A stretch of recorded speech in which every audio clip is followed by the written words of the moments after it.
Good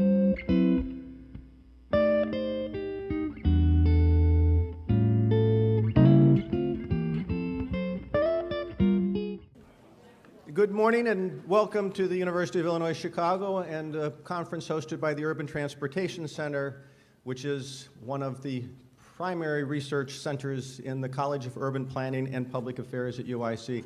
My name is Mike Pagano. I'm the dean of the wonderful college and also part of Welcome to UIC, which will soon be the home of the Obama Library, we hope.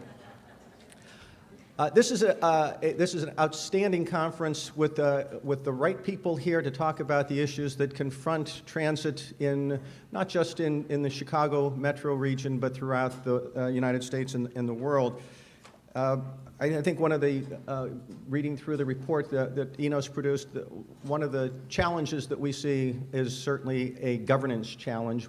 We have this in any kind of public organization. What's the most appropriate way of delivering public services to the collective when there is no single owner, when we are collectively the owners of the institution?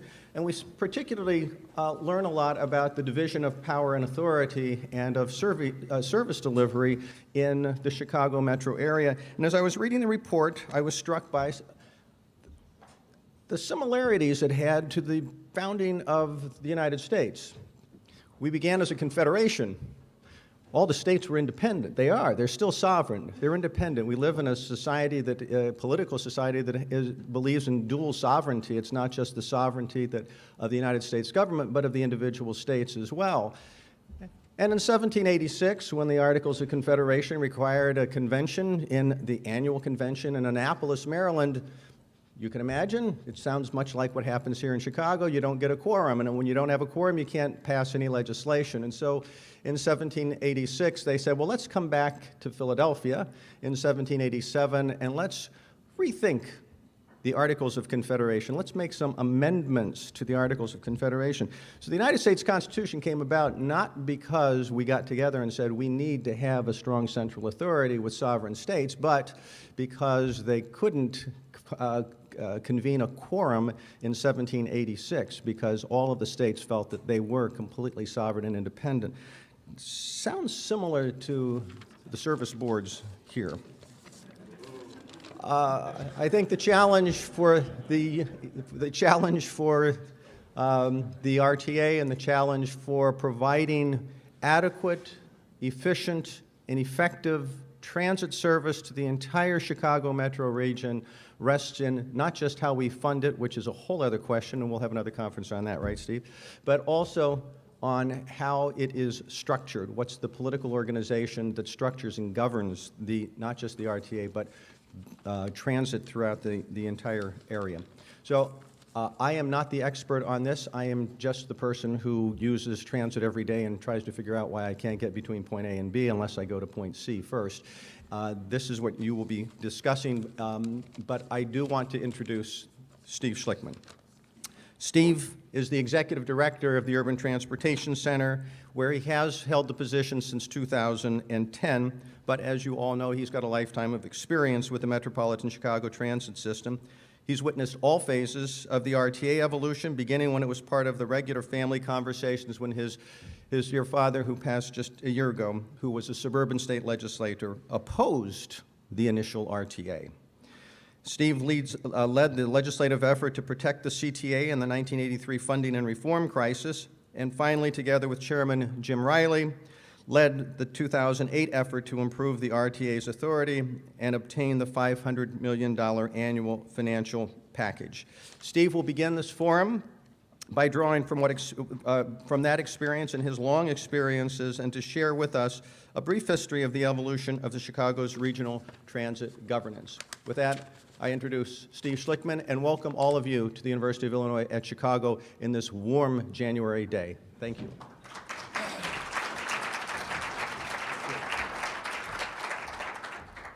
Thank you, Mike. I never made that U.S. Constitution analogy. That's great. Strong central government, strong RTA. Good. In a few minutes, you're going to be hearing from Joshua Shank of the Eno Foundation, or Eno Center for Transportation, who has produced the report, Getting to the route of it, the role of governance in regional transit, which takes a rather critical view, particularly of Chicago. So I thought that it would be important, given the principle that passed as prologue, that we should look at the roots of the RTA, where it came from, where it's gone, and where it is today. So, and I only have 15 minutes. RTA was the product of a financial crisis. It was born out of that crisis, and it's been reformed out of that crisis.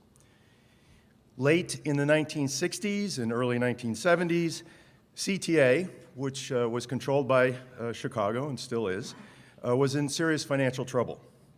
The suburban bus systems also were financially challenged, and the private railroads felt that they needed to divest themselves of a losing money operation in their commuter rail operations here in Chicago. So in 1972-73, there began a debate about how to deal with this issue. Governor Ogilvie, at that time, convened a task force which recommended a non-operating regional authority. By the way, is George Ranney here? He is not. George Ranney, who will be here, I think, was the author or the chairman of that report. He recently uncovered the report for me, so I have some of its details. I have not seen this in decades.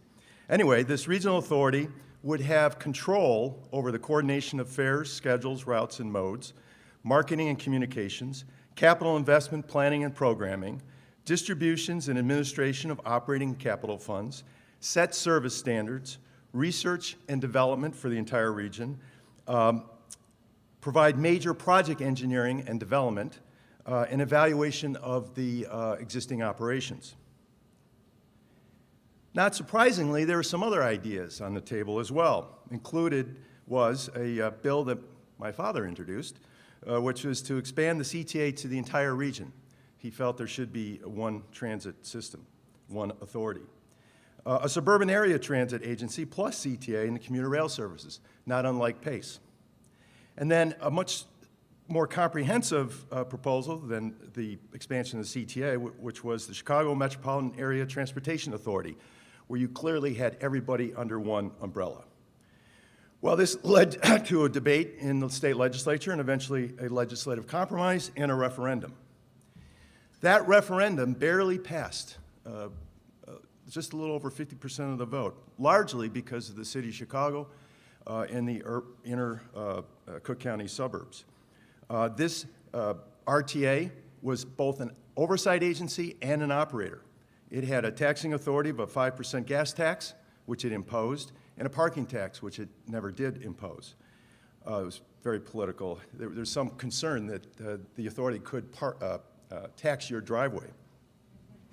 The RTA issued operating contracts to the commuter railroads and the suburban transit systems.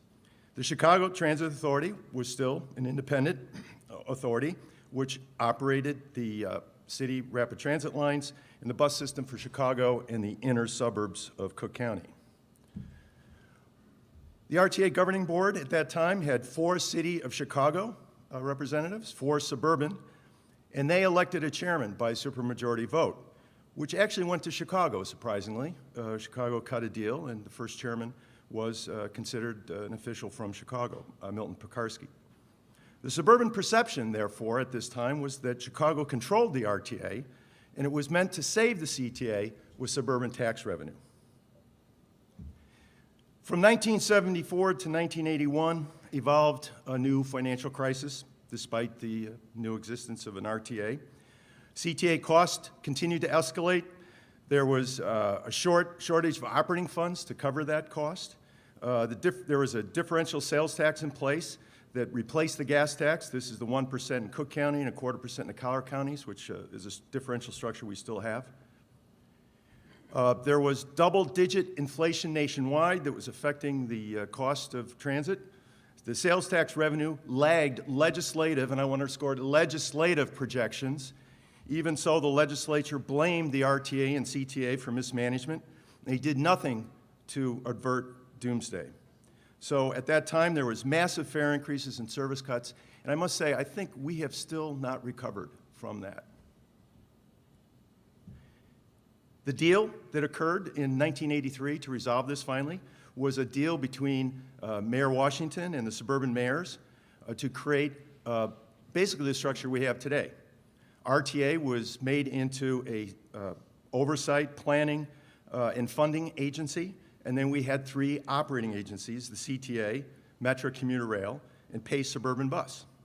The financial package retained the differential sales tax, but it created a formula that guaranteed funding for all 3 service boards. There was a new state match to that sales tax of 25%, and there was a mandatory 50% fare box recovery ratio that was to ensure that there would be regular fare increases rather than kicking the can down the road and avoiding that politically unpopular action. The structural reforms emphasized RTA's budget authority. And if you read the act back then, it seemed like it was a very strong budget power, but because of the supermajority voting requirements that needed to pass a budget, which in effect at that time gave Chicago a veto, it really watered down their ability to be strong with those actions. The new RTA governance board was 5 from the city of Chicago, 7 suburban, and the chairman was selected from outside the board by a supermajority vote. CTA remained controlled by the Chicago mayor, and what was important for the suburbs is that if Mayor Daley was going to have his transit system, by golly, the suburbs were going to have theirs.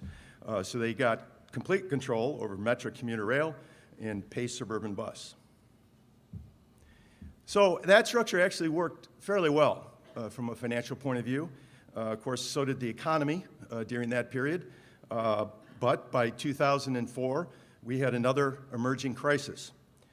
The operating cost of the transit authorities began to exceed inflation due to a number of factors. It had to capitalize its capitalize its operations to pay for funding shortfalls, which meant it was stealing from its federal program, which was allowed, federal capital program, to pay for operations. And the CTA pension fund was heading into bankruptcy. So, in 2007, there was a year-long discussion about how to resolve the situation, and it was determined that when you have a financial crisis, and if you're going to deal with it with new money from the state or from local taxation, by golly, there needs to be some reform. So the RTA board was expanded. It was evenly split between 5 in Chicago, 5 suburban Cook, and 5 Collier counties, which roughly represented the breakdown of the population. The chairman was still selected by a supermajority of the board, and the CTA, the city, retained effective veto over RTA board actions, but so did the 5 suburban members of Cook County, and the 5 from the Collier counties also could veto actions too. The RTA powers were better defined in relation to auditing, 10-year financial forecasting requirements, ongoing strategic planning, implementation of performance measures, and capital budgeting that was supposed to be in adherence to the RTA strategic plan, and marketing coordination. The final legislative package that came out in 2008, primarily thanks to Governor Blagojevich and senior free rides, there was an across-the-board 0.25% increase in the RTA differential sales tax. Chicago was forced to increase the real estate transfer tax for the CTA, and the state subsidy match for the sales tax was increased to 30%. Interesting enough, when we went to Springfield in 2007, we asked for $400 million, and we got $500 million in return. And I want to thank one particular individual who's not here for spearheading that, and that was, many of you know, Representative Julie Hamas, who was the chair of the Mass Transit Committee in the House back then. So here we are today, 2015. We have this excellent report from the Eno Foundation. Joshua Shank, who is the president and CEO of the Eno Foundation, will present this to you. The Eno Foundation, or Transportation Center, is a non-profit foundation with the mission of improving transportation and policy leadership. You can find a short bio of Joshua in your program. Joshua is also the lead author of this report, Getting to the Root of It, the Role of Governance in Regional Transit. And I want to welcome Joshua to Chicago to present the findings of his report. Thank you.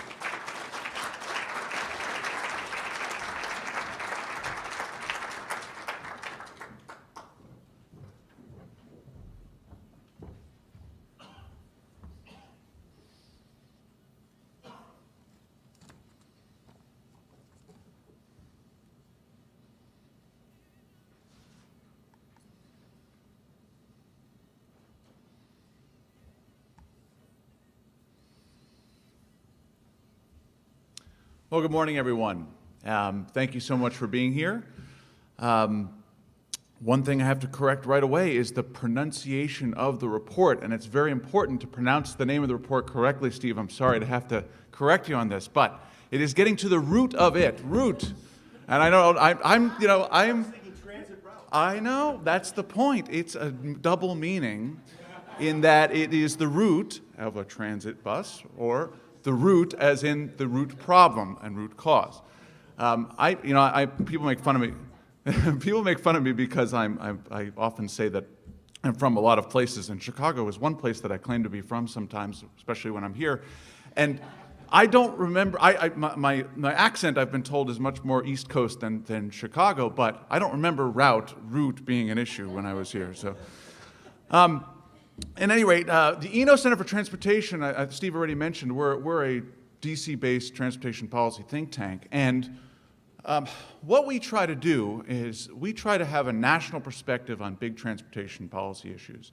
And in this case, we were fortunate enough to partner with the Transit Center, which has a very similar perspective and is based in New York. And together, we saw an opportunity to try to take some traditionally held beliefs about transit governance and thoughts about how transit works and investigate them and really understand what was going on, what was the root problem here. Because when we started, I guess it was 2 years ago now, looking at RTA on a separate project, RTA brought us in because they thought they had a funding problem. And as we investigated, we found more and more that it was not a funding problem, and it was a governance problem. And so we were wondering, well, does this apply elsewhere besides Chicago?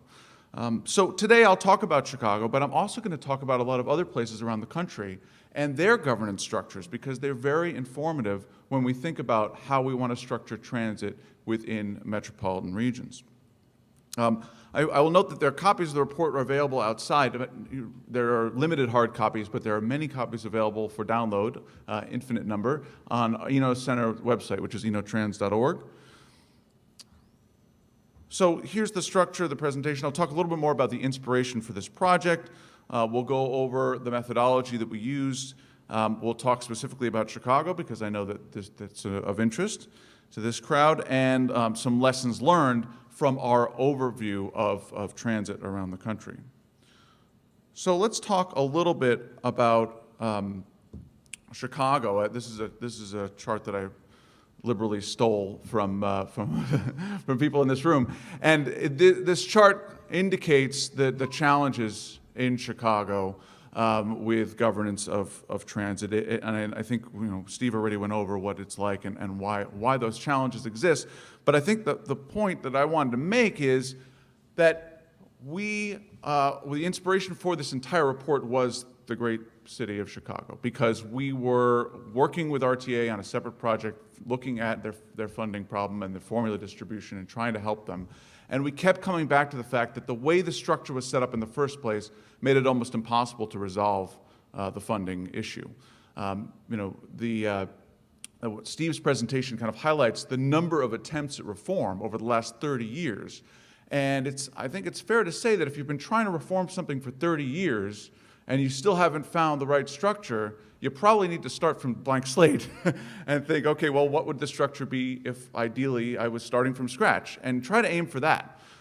So this report, I think, will be informative as you think about that blank slate, hopefully if you take away that perspective. If you think about that blank slate, well, what are other regions doing that could be helpful? And particularly, what are other regions doing that masks their governance problem? So while they might think they have a funding problem, or they might think in other places they have a regional coordination problem, you also have that here. When you have problems like that, to what extent are those governance and to what extent are they not? And so we looked beyond Chicago. We chose several case studies listed here, and we wanted to get a diversity of cases around the country, and both from a geographic perspective and from different governance structures, and that's why we chose these cities. For each city, we traveled to that city and interviewed, in off-the-record interviews, countless people who were involved in transit in that region and in transportation more generally. So that's the primary data source for this. And it's not for attribution, and we don't quote our sources. And of course, you can then question, well, how did we come up with that? But on the other hand, it's all true because people were telling it to us off the record and not concerned about what they might say might be quoted. So the framework for our study, I think it's important to think about how you approach the issue of transit governance. We come in with the bias that there is a value to regionalism and that regional transportation is good. Not everybody necessarily agrees with that, but the concept is that you gain economic benefit for your region if you tie it together with a transportation network. And if instead you have different transportation components isolated throughout the region and they're not working together, you're going to lose some of that economic benefit. And so we place a value on regional transportation concepts. We also go in with the bias that governance and funding are directly tied together. So you can't look at one without the other. If you're looking at governance, a lot of what you're looking at is who has the money and who makes the decisions. That's what governance is. So we looked at funding structures in all of these places.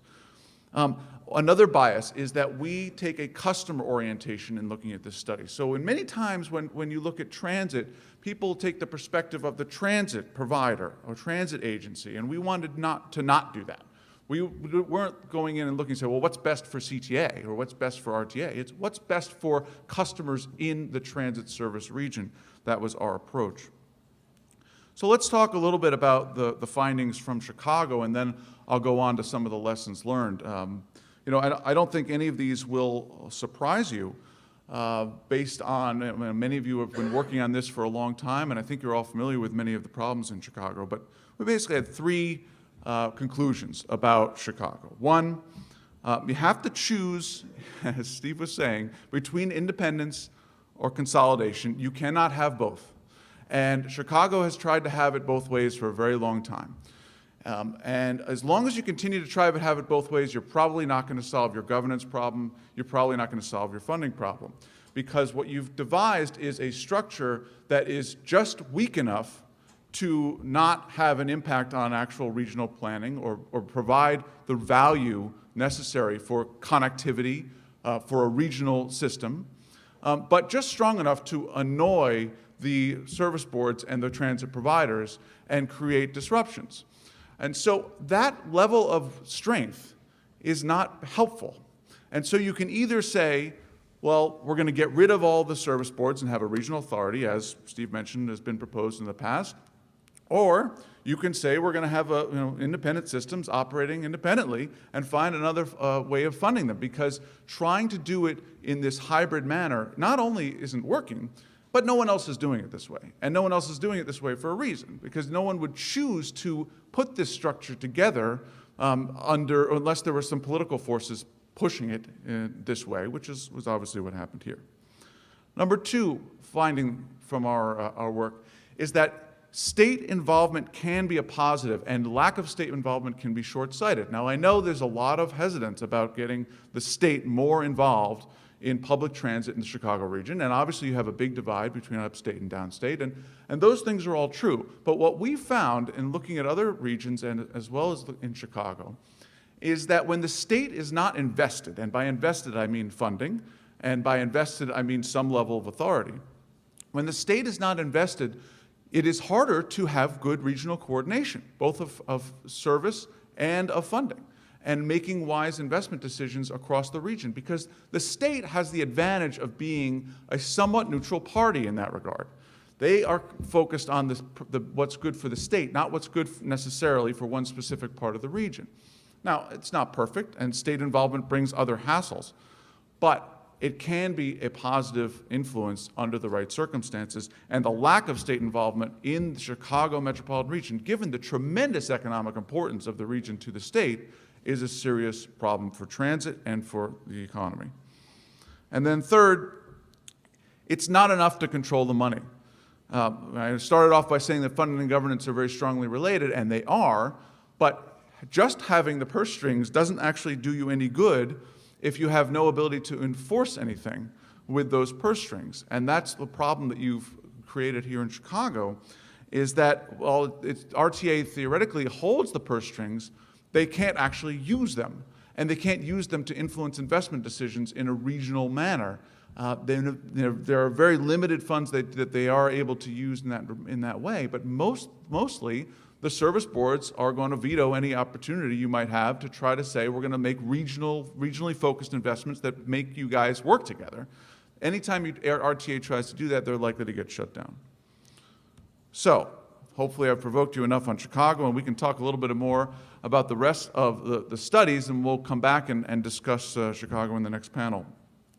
So, lessons learned from all these areas. One lesson I think was particularly valuable is that an MPO can, under the right circumstances, encourage regional coordination. The best example of this is in the Bay Area.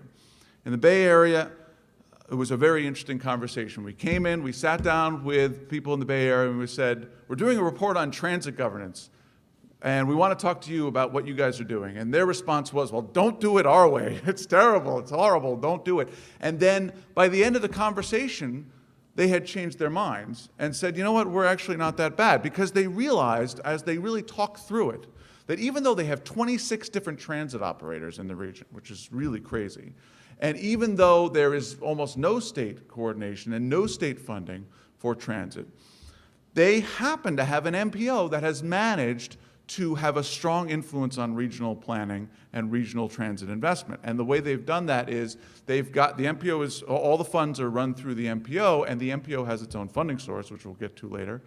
And they use those funds to persuade transit agencies to make investments that are in the regional interest. And they have specific performance measures to evaluate what's in the regional interest that everyone in the region has agreed upon.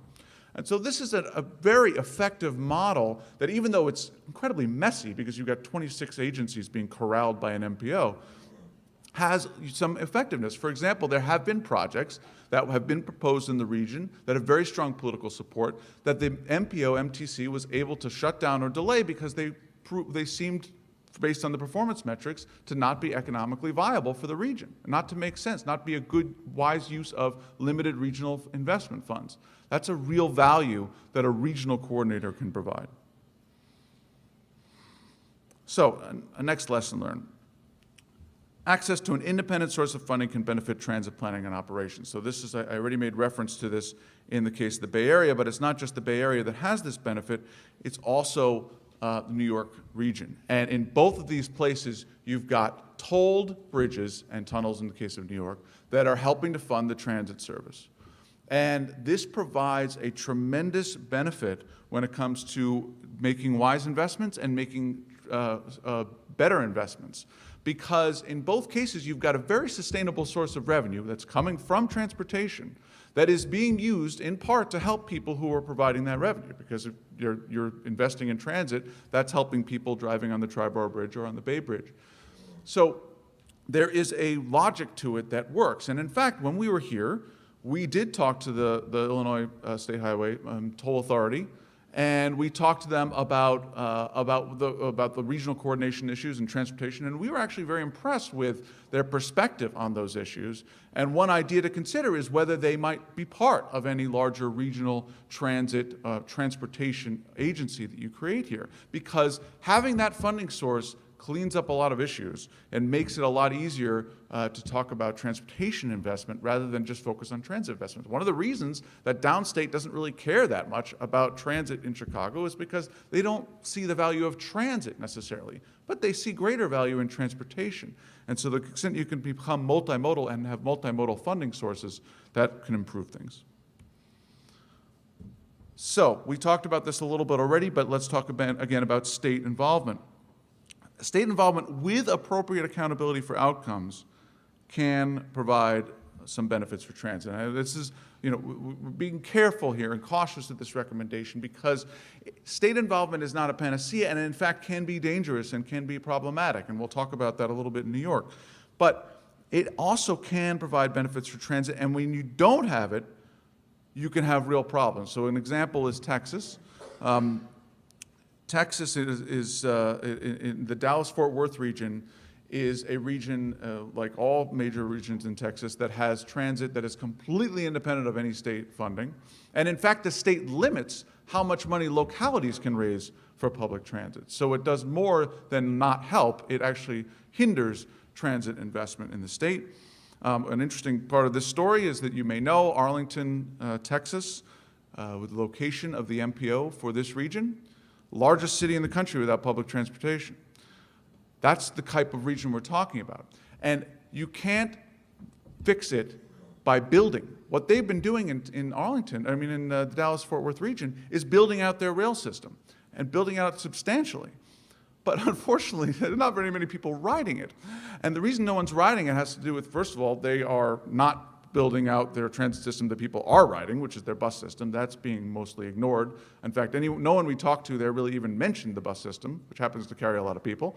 And second, that there's no coordination between the land use and the building of the rail system. So, and that's where the lack of state involvement or lack of a larger regional entity comes into play, because you've got these localities raising money for transit in their particular place, but they don't have any incentive to put in the appropriate land use controls, other than if they want to actually develop in a way that helps the larger transit system, but they don't.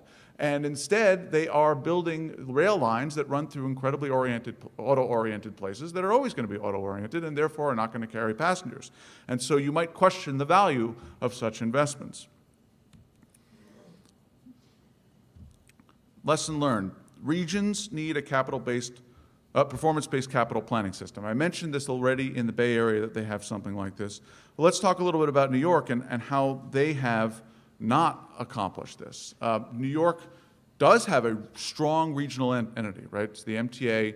It is a strong centralized governing entity for their transit. Now, they do still have separate operators under that. They have the two commuter railroads, Metro-North and Long Island Railroad, and then they have the New York City Transit System. And they more or less get along. There could be many things that they do better.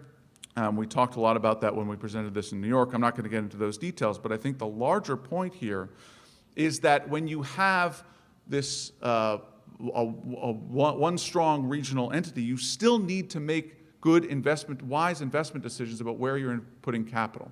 And New York has not done a great job of that, in part because they have a system where their boards are slightly biased towards the suburban area. So they've created a board structure that makes it such that you're more likely to make investments in the suburban areas. And so, for example, when they were deciding about major capital investments at the turn of the millennium, and they were making decisions between the Second Avenue subway, many of you may know, which runs on the will run on the east side of Manhattan and carry many, many riders per day, about 200,000 easily, versus building the Long Island Railroad East Side Access Project, which takes riders from the Long Island Railroad into the Grand Central Terminal, as opposed to going to Penn Station. Grand Central Terminal is a much better location for those suburban riders. Well, the governor at the time, George Pataki, was very much in favor of the suburban investment. But any cost-benefit analysis with any fair use of performance measures would have indicated the Second Avenue subway was the clear priority for the region. I mean, you had a congested transit line on the east side, the Lexington line, that is completely overused and outdated, and you needed that capacity to expand the economic growth of the city. The Long Island Railroad Access Project was basically to help save suburban commuters from a 10-minute subway ride. So there's a huge difference in the economic value of those projects, but the decision was not made on a performance-based basis. It was made purely on a political basis. Now, of course, politics is always going to and always should enter into investment decisions, and there's no exception in New York or anywhere else. But when you have performance-based metrics set up to evaluate your capital planning decisions, it makes it transparent. So if an elected official wants to say, I'm going to do this project X over project Y, even though project X has a way lower cost-benefit ratio, let them do that. But at least they're going to say, yeah, okay, well, we see that you're making that choice, and it's a political choice.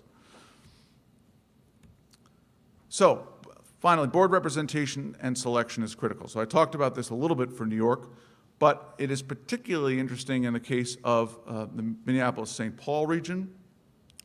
This is a region where the MPO is the transit operator. And that is a potential structure that can work and effectively does work in the Minneapolis region. But what was interesting about this is that the MPO had board representation that included, that was all the appointees to the board of the MPO were appointed by the governor and are appointed by the governor. And so when a governor was in office that was slightly hostile to the region, Tim Pawlenty, who had his base from outside of the Minneapolis-St. Paul region, they faced a problem, which was that his appointees were not necessarily making investment decisions that were in the interest of the region. And this is where the level of state involvement can go the other way, right? And so what they did was the region said, okay, well, we're going to create a separate board. It's called CTIB. And that board is going to make investment decisions for the region, and we will have our own appointees. And so now they're at the point where they have a separate board and separate group making capital investment decisions, and the MPO that is the operator of the transit system. And I'm not necessarily recommending that model. I'm only pointing out that sometimes you can make decisions about transit investment that are not in the interest of the region if your board representation is not accurate and is not effectively representing the region. And they didn't like that current governor. Now, of course, they like the governor again. So they're talking about getting rid of CTIB. Probably not a sustainable method. Finally, we're going to talk a little bit about Boston. Consolidating agencies typically provides policy and service benefits. So Boston is the example of a region that has really consolidated everything. And we're not just talking about transit. We're talking about transportation.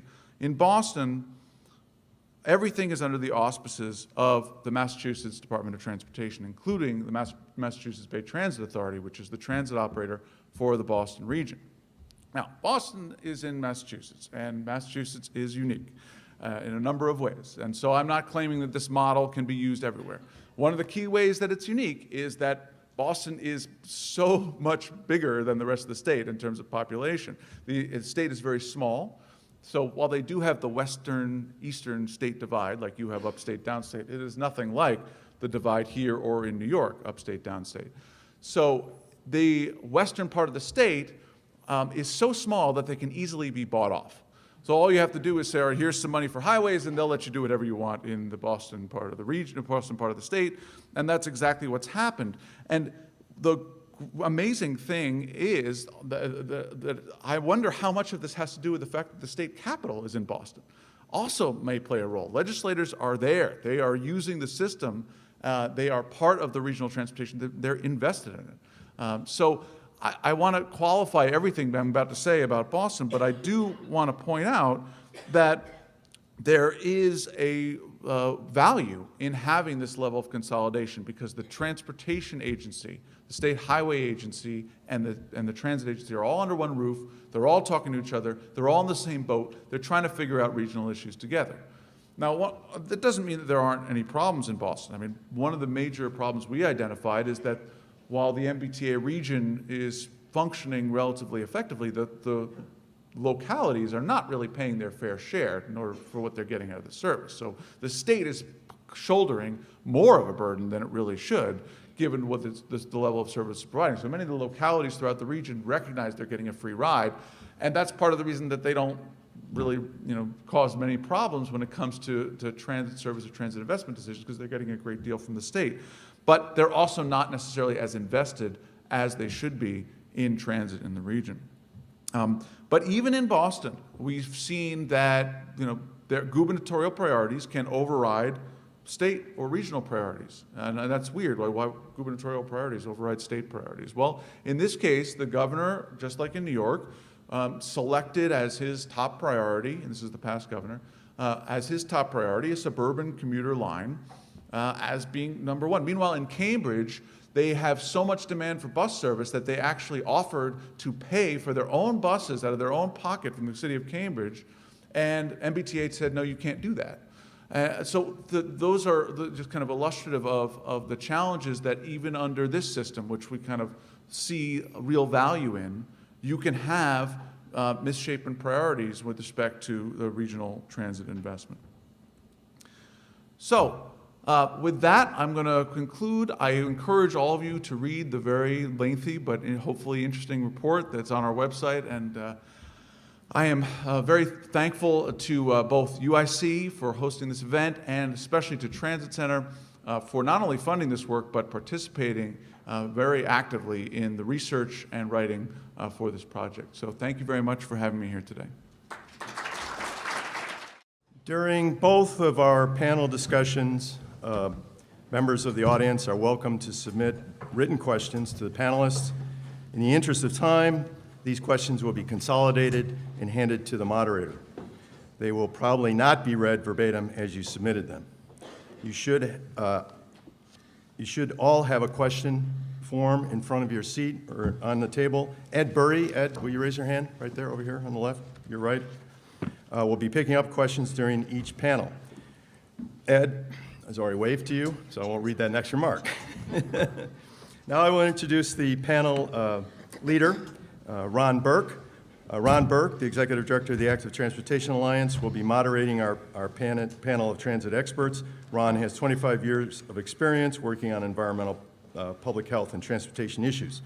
Ron and the Active Transportation Alliance have been playing an increasingly important role in advocating for transit in the region. Ron?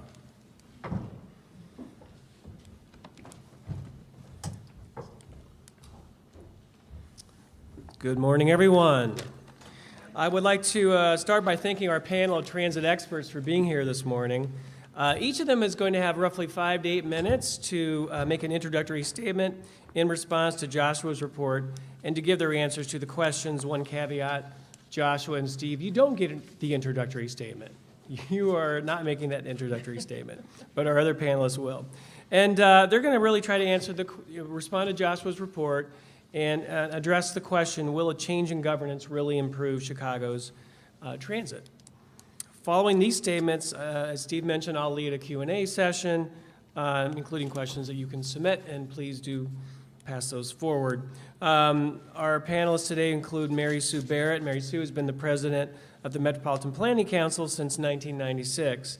MPC plays a vital role working to increase commute options, reduce congestion, and bring innovations like bus rapid transit and transportation demand management to our region. We also have Bill Anker. How am I pronouncing that right? Thank you.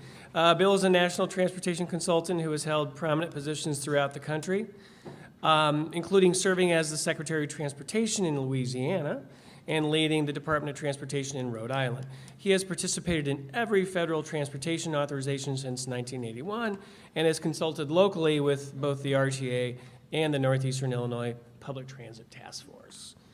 Next, we have Kathy Tholen. Kathy has been the CEO of the Center for Neighborhood Technology since 2005. Last year, C&T launched the Transit Future campaign. We're actually working with C&T on that as well to improve, expand, and modernize the public transportation system here, in particular through securing additional funding at the county level. Kathy has also served on the Northeastern Illinois Public Transit Task Force, which released its report in 2014. Next, we have Grace Gallucci, who is the Executive Director of the Northeast Ohio Area-Wide Coordinating Agency, which is the Greater Cleveland MPO, and is responsible for transportation planning and resource allocation for a 5-county region. Previously, Grace worked at the RTA here and as the CFO and Senior Deputy Executive Director of Finance and Performance Management, in addition to other positions. And then, of course, we have Joshua and Steve, who you've already met. So, panelists, we're going to start with Mary Sue, right? All right, Mary Sue, kick it off, please. Thank you. Pull this over. Yep. Good morning, everybody. Great to have you together, convened as we kick off the year, talking about one of our toughest challenges. As the first panelist, I get to do a little bit of stage setting, and one of the things I want to do is recognize David Bragdon and the Transit Center, as well as the folks at ENO. Both of these national organizations choosing to focus on Chicago is really important. We struggle, we grapple, we have debates locally, but to have the cross-city comparisons as well as the spotlight on the importance of getting it right in this region is really critically important. So thank you for helping raise the expectations and the stakes for us as we head into this era of potential changes. I also want to acknowledge a lot of the folks both on the panel and also in the room who have been deeply involved with these issues for years. There have been many a study, not just recently, the Northeast Illinois Transit Task Force. And so my comments are infused with this perspective of we don't really need to study this issue a whole lot more. We need to take some action.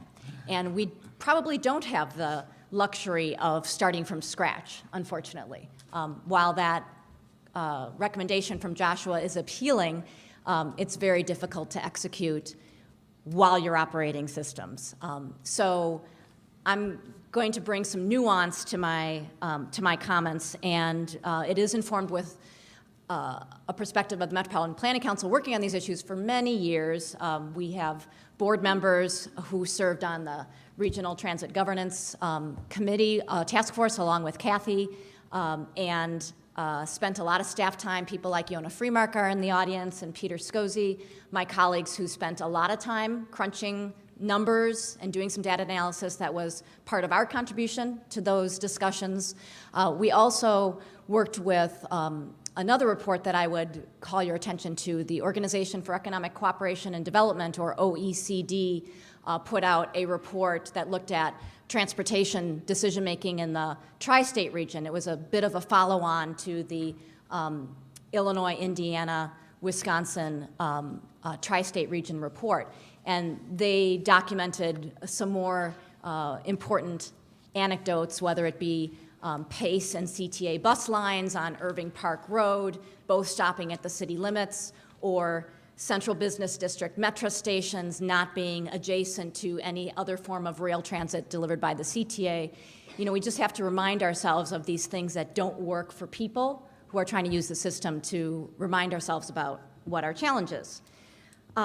So I've got one more caveat, which is that a number of you in the room know that I've been a bit preoccupied since early November, because I was asked to participate in the transition committee as a co-chair, along with Kirk Dillard and some others, on infrastructure for Governor-elect Rauner.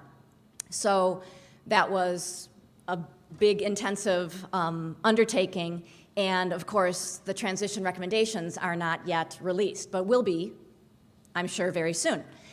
So I'm not speaking on behalf of the transition committee. I can only speak personally and on behalf of MPC, but I will say I'm very encouraged that this wealth of good ideas is creating an expectation that we as a committee, for example, on the transition committee, didn't have to spend a whole lot of time talking about whether this is a problem.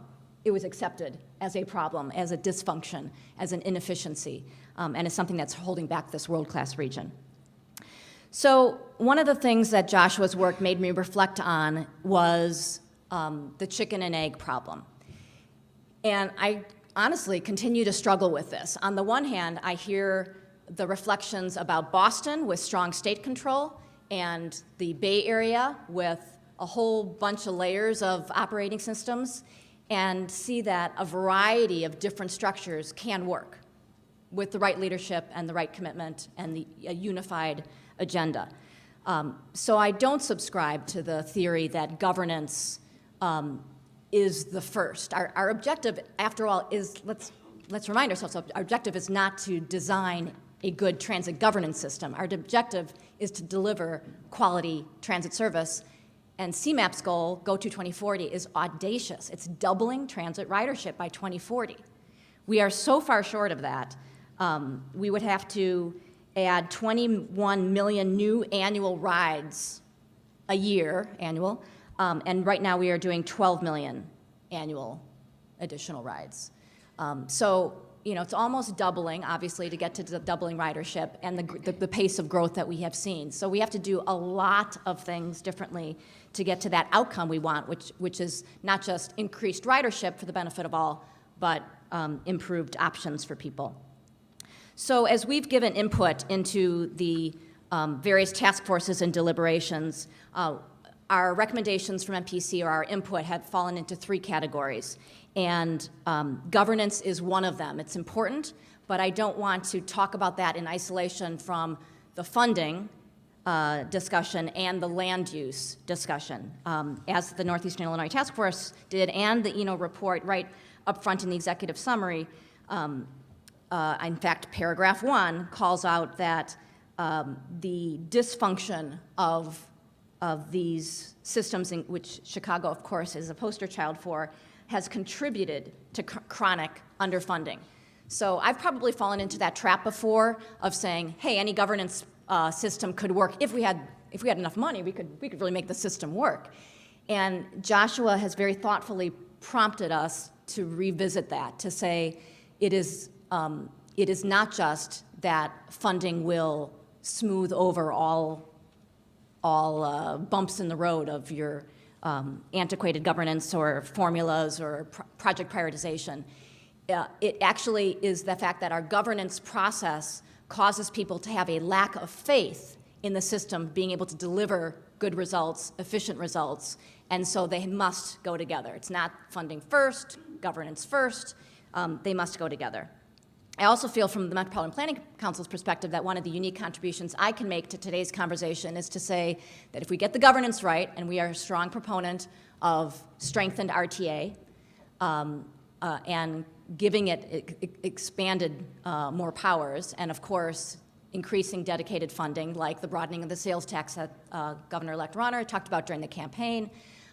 Gas tax, we've joined every effort that I can think of, both federal and in our state, to say that it's ridiculous. All of us pay about $8.25 a month in the state gas tax.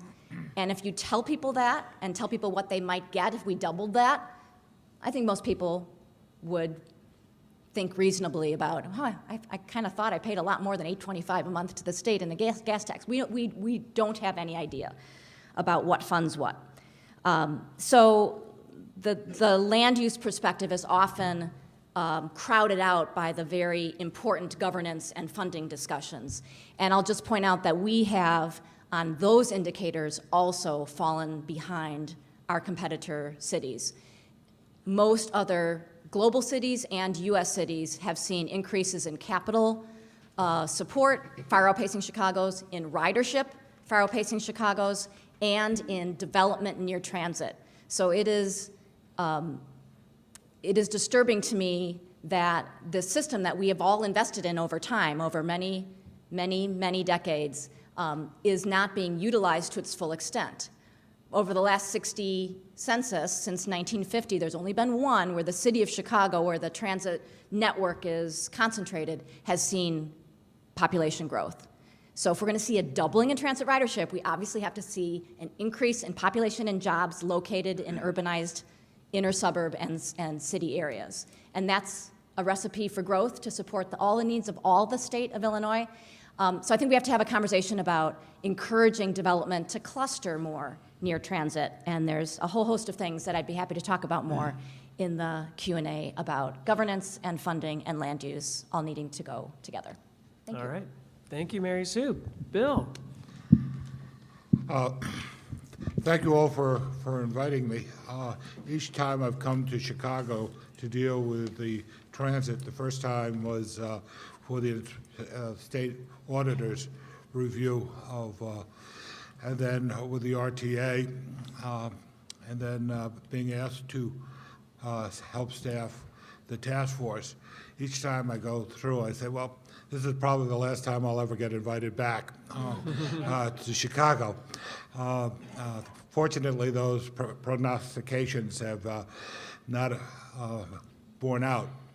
I want to hit on a couple of themes, some of which Steve and Josh talked about, and build off of some of what Mary Sue had said. One of the important issues that is constantly raised on transit is how important it is for economic development, whether through land use, job creation, et cetera. And one of the activities that I took for the task force was I contacted 10 of the leading corporate relocators, the folks that come to, who are approached by major corporations and small businesses and say, we want to relocate. Where would be the best place for us to be going? And I was really surprised. It was a learning curve for me, because this is a customer base, your corporations, your businesses, that often gets overlooked in many respects. And they are also the job creators, in part, for the community.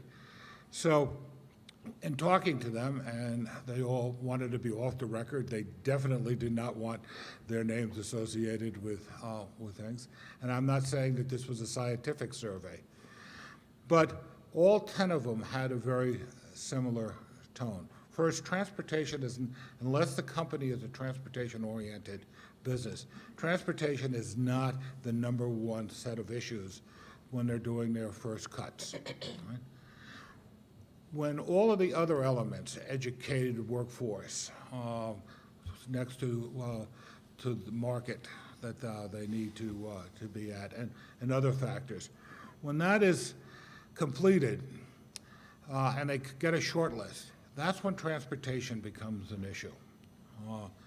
And the factors of transportation are, most of them would like to have a 30-minute commute, no more than an hour, but 30 minutes commute for their employees. They want as seamless a transportation system as possible. Because all of us, whether we, even if we drive our car to work, all of us engage in some sort of intermodal transportation. We walk to the car, and we walk from the car. But very often, we are parking at transit lots and taking a train and then walking to the business. So we are engaged in an intermodal transportation activity. They want it as seamless as possible. And obviously, they want to be near transit options, if they can, if they're located in an urban area. For these companies, all 10 of them that I was able to talk with, Chicago fails across the board. The congestion is not 30 minutes, and you all live that more than I do. It is, and it's not even a good hour. At times, it can be considerably more. But most importantly, transit doesn't go to where the jobs are. The Brookings folks did a study that showed that 80% of where the jobs are isn't where the transit is. So the importance of connecting home to job, which is something that CNT has done some really excellent work on, is a very important component, and Chicago fails on that. And part of the failure, I think, is that we are looking at our planning in silos. Metra is looking at its system, which is a fixed-based rail network. CTA is looking at their system. Right? We're not looking at an integrated transportation system. PACE also looks at its own world. And we don't look and say, all right, how do we make the customer the focal point, which is the case for any world-class transit system? How do we make the business opportunities increase by providing an interconnected, intermodal transportation system? I think some of the ways out for Chicago and area is one very short-term solution to the RTA governance is to get at a point that Steve made, which is the veto capabilities. And the veto capability is not just on a narrow range of things. It can be on almost any issue that you need a supermajority vote.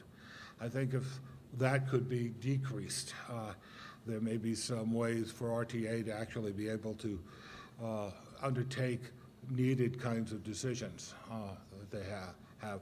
And that could be a building block to starting to work out cooperation amongst the different groups. I think the second is to actually engage more of the business community and the customers and get them involved. And building on Josh's statement about the state can have a very important role and also can have a very negative one. My recent state, the state of Louisiana, the governor of the state does not believe that transit is a state or a federal issue. It's all local. And therefore does not want to invest any state money in transit. That was, I think, a blind spot on the part of the governor in terms of being able to deal with serious transportation issues affecting the urban areas in particular.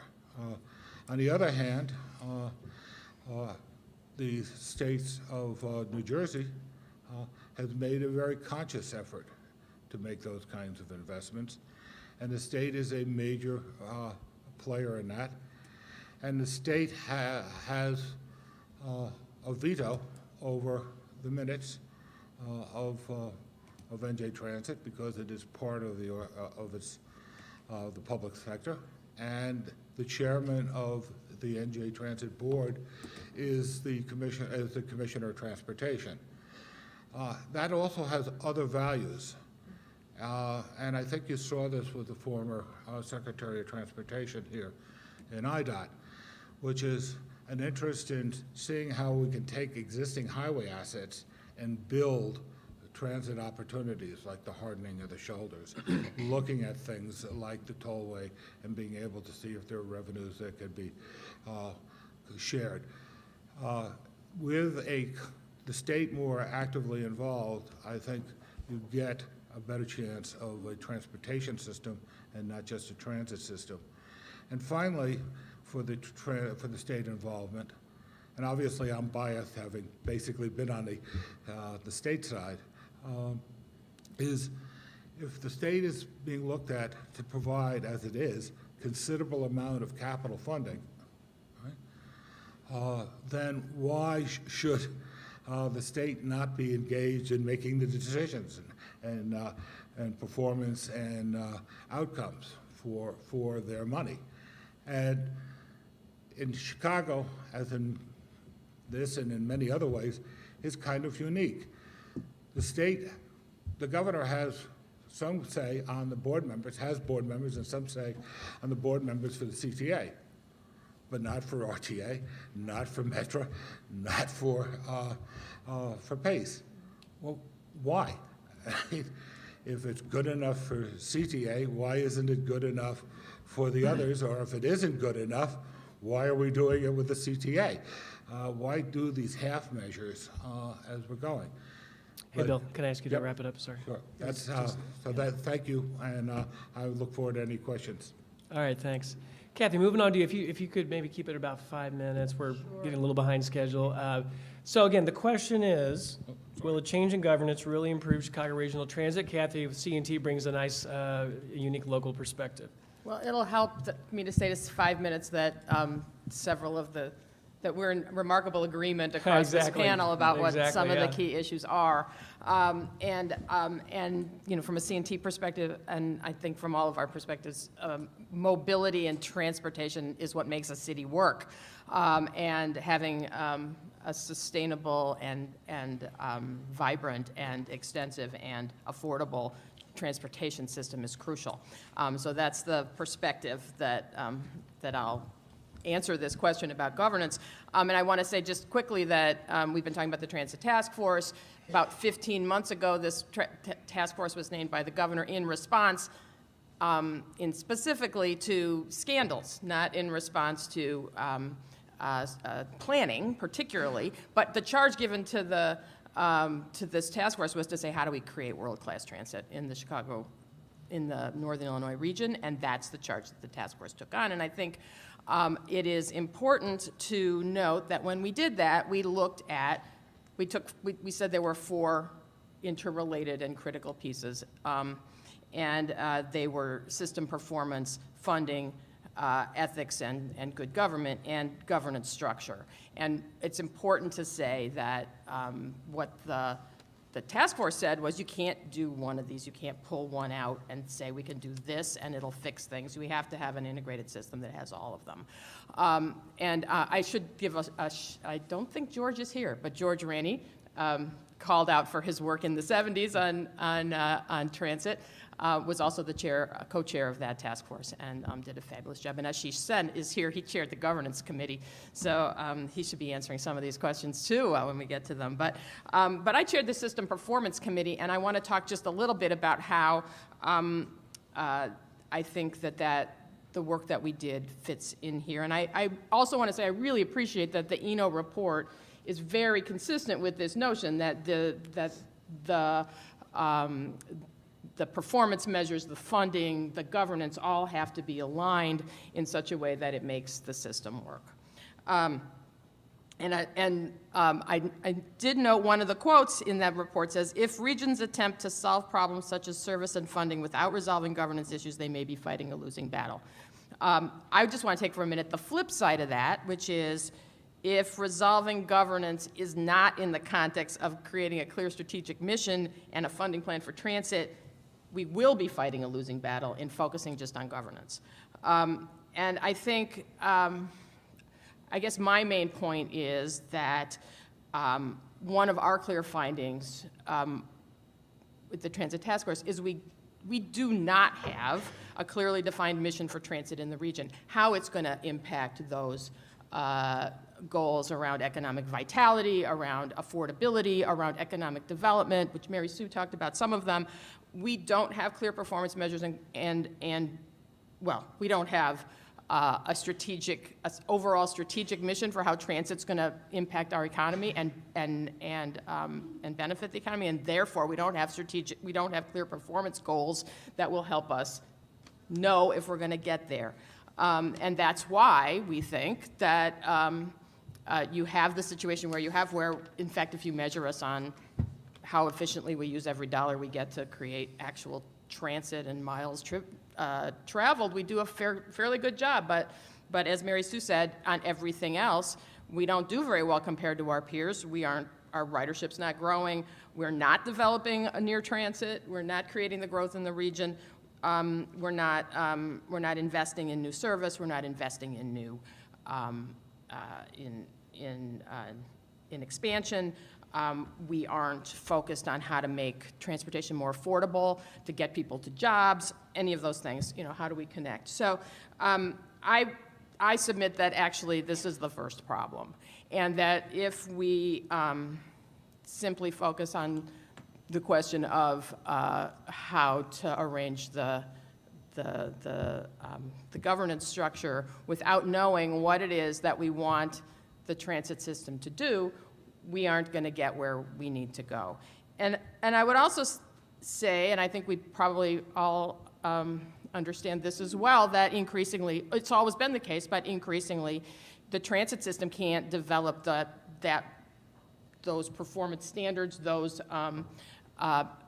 strategic goals all by itself, because transit is in fact linked to land use, it's linked to economic development, it's linked to businesses and their needs, it's linked to everything else that makes the economy run.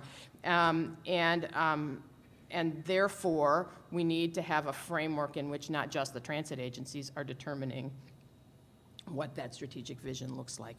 And I think we're in a place where that's just essential and a critical opportunity now, because we see increased demand for transit, increased interest in living near transit, increased need for the affordability of transit, and the access to jobs. We see dramatic changes in technology and mobility options that need to be integrated with transit, but also integrated with other economic development. And so I think that it's clear to me that our fragmented governance system impedes our ability to move forward a coherent strategy. But I guess I would say we have to have the coherent strategy in order to design the governance structure so that it's best able to get us there. And I think some of the comments that Josh made earlier about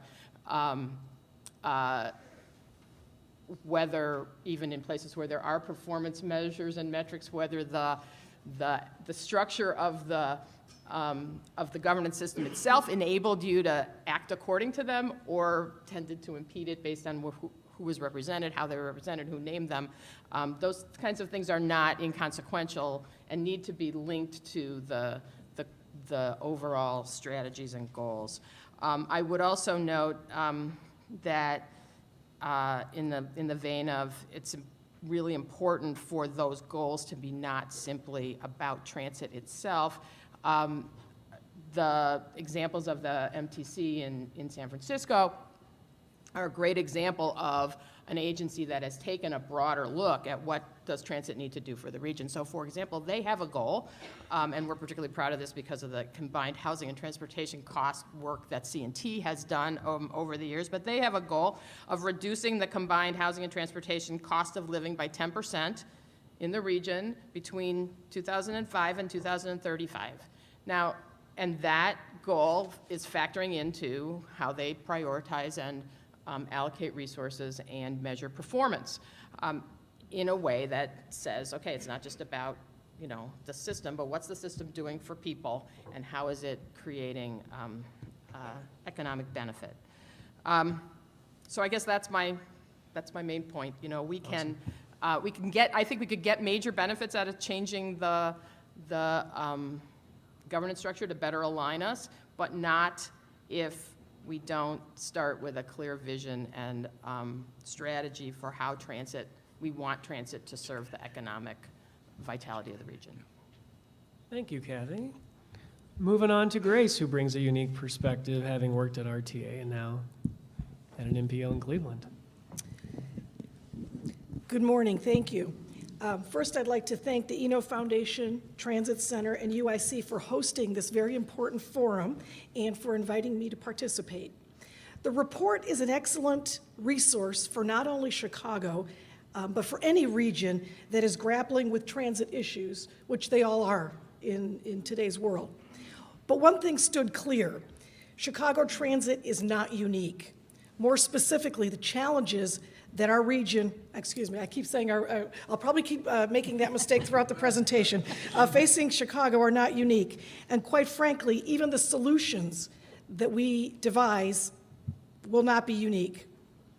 As demonstrated throughout the research, Chicago, like many other metros, has governance issues, which ultimately affects the quality of the service, the mobility of the people of Chicago. That is the root of the problem, or at least one of them, putting funding aside, probably as another one. But the findings urge us to think beyond the traditional narrow focus of our organizational functions. We have to ask ourselves, how does transit fit into the collage of transportation and transportation governance in Northeast Illinois? It's not just about transit. There's a whole host, a whole myriad of governance issues that come together. This is just one of them, and perhaps it's highlighted because of its importance to the economy and to mobility needs and to people and quality of life. But fortunately, Chicago transit is a respected mode of transportation. It's a mode of choice here in Chicago, which isn't the case in a lot of other places. The system, which I define as the network of service, the infrastructure, and the base funding, is there. And in fact, it's quite strong. Chicago has what many cities, many regions want. Is it perfect? No. Another point is that fortunately, reform is not a dirty word in Chicago. In fact, reform has been a constant staple in the transit landscape since Walter McCarter was hired from Cleveland in 1947 to be the first general manager of the CTA.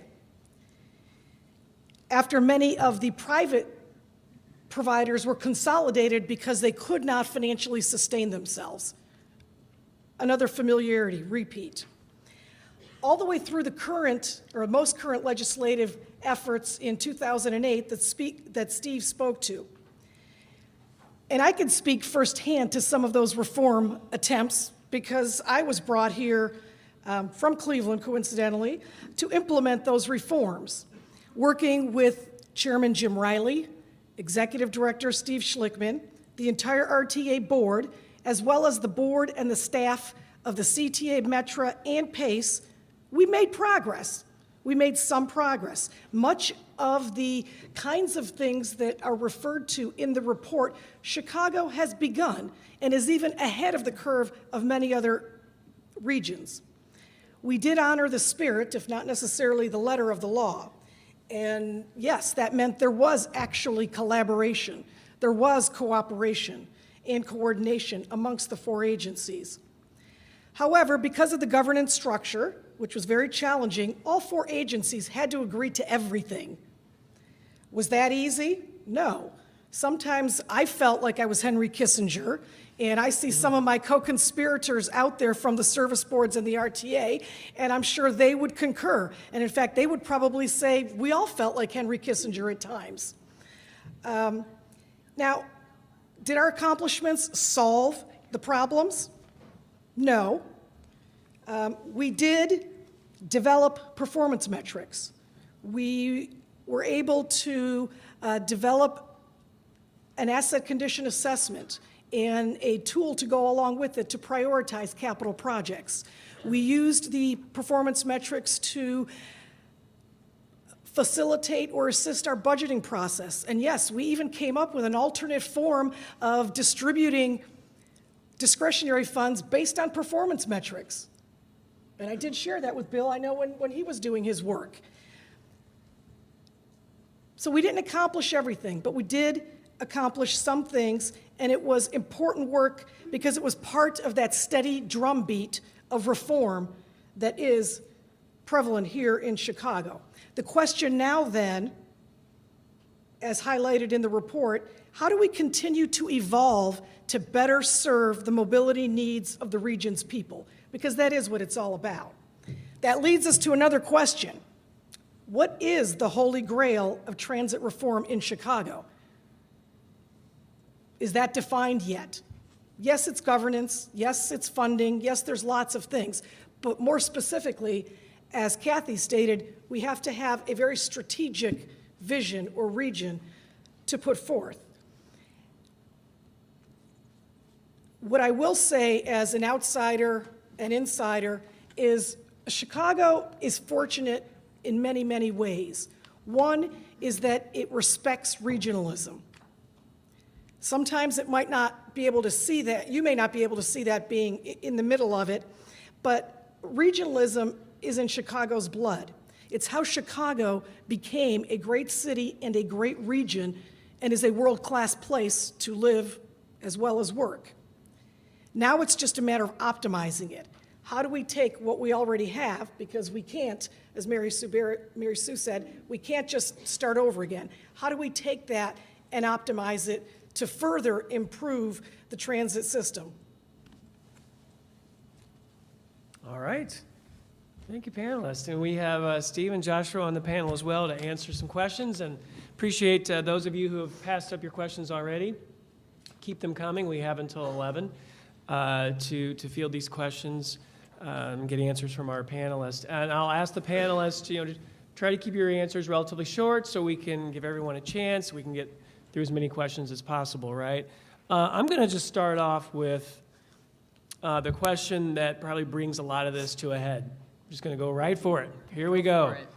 So the ENO report's analysis states that the RTA is just strong enough, you heard Joshua say this earlier, it's just strong enough to be an obstruction, but too weak to have any real planning influence over the region. So the report suggests that the region needs to choose independence or choose consolidation. You cannot have both. I'm quoting from the report. So, do the panelists agree with this statement? And if so, which is better? 3 independent transit agencies with no RTA, or consolidation into a single agency? And I guess a third option, there's probably more than 3, but a third option, I think Mary Sue referred to this, is what we have today, but with a stronger RTA. So, panelists, who wants to take this? We have 3 options on the table, I suppose. There may be others. Does anyone want to speak to this question in one of those 3 options? Steve, I thought you might. Well, I haven't made it a secret as to what my position is. Let me preface this by saying right now in Chicago at the 4 agencies, I think we have the best group of executive director or president leaders at each of the service boards. And that's a really good thing. And I think they're getting along. I think they respect each other in a professional way. But I must say that has not always been the case. In fact, predominantly in the past, there has not been that type of respect and cooperation. The only time the region really comes together for transit, when everybody's behind the RTA leadership, is when we have a financial challenge. And each of the separate service boards know they cannot go it alone to solve that problem. The reason why we were able to do a strategic plan in 2006, leading into the 2007 debate, was the very fact that we had a financial problem. And the service boards knew that RTA needed to be a leader, needed to show it was doing its effort in getting its house together in order, putting it in order, preparing a strategic plan, providing a strategic vision, and taking that to Springfield and making the case to fund mass transit. The legislation in 2008 said, and this was not a requirement before, but it says now, that RTA and the service board shall do continuing strategic planning. There has been efforts by the RTA, regular efforts, to show that they're trying to carry that out. But I think it was pretty damning when I got a call from a reporter who said, Steve, I've read the strategic plan, the update. I don't find any news in it. I'll leave it at that. So just to be clear, Steve, you're a proponent of consolidation, right? Yeah, that was the question. No, I've said before that I like the New York model. I know it's not perfect. I think that the service boards, there actually should be 4 operating divisions consolidated into one agency. It should be a CTA operating division, a PACE, Metra, but I would put paratransit under a separate division. And I would not necessarily make them completely legally combined entities due to all the issues of union contracts and what have you. And that's why I think, you know, the New York model, and maybe Joshua, you can speak to this, maybe the New York model is the next step in our progression.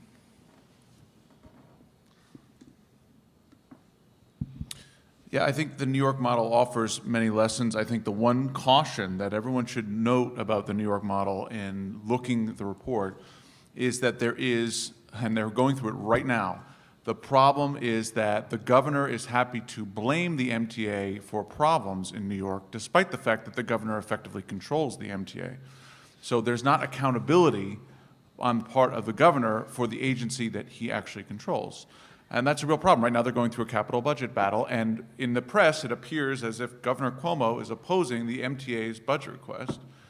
Governor Cuomo controls the MTA, so it creates, you have to figure out the level of state involvement that's going to work and work effectively. And that's why one thing that we recommended as a starting point, we didn't recommend, I'm sorry, one thing I might suggest as a starting point is considering whether you want the toll authority to be part of this larger transportation agency if you are indeed going to consolidate, which is exactly what I would recommend. We don't make a specific recommendation for Chicago in the report, but based on my read of what's happening here, you do need a stronger, more consolidated agency. You could have sub-operators like Steve described. Another model to look at, though, is SEPTA, where they did have sub-operators, but over time they've dissolved. I mean, they've just kind of merged into this larger agency in the Philadelphia region that does not really, you can't even identify the other service line.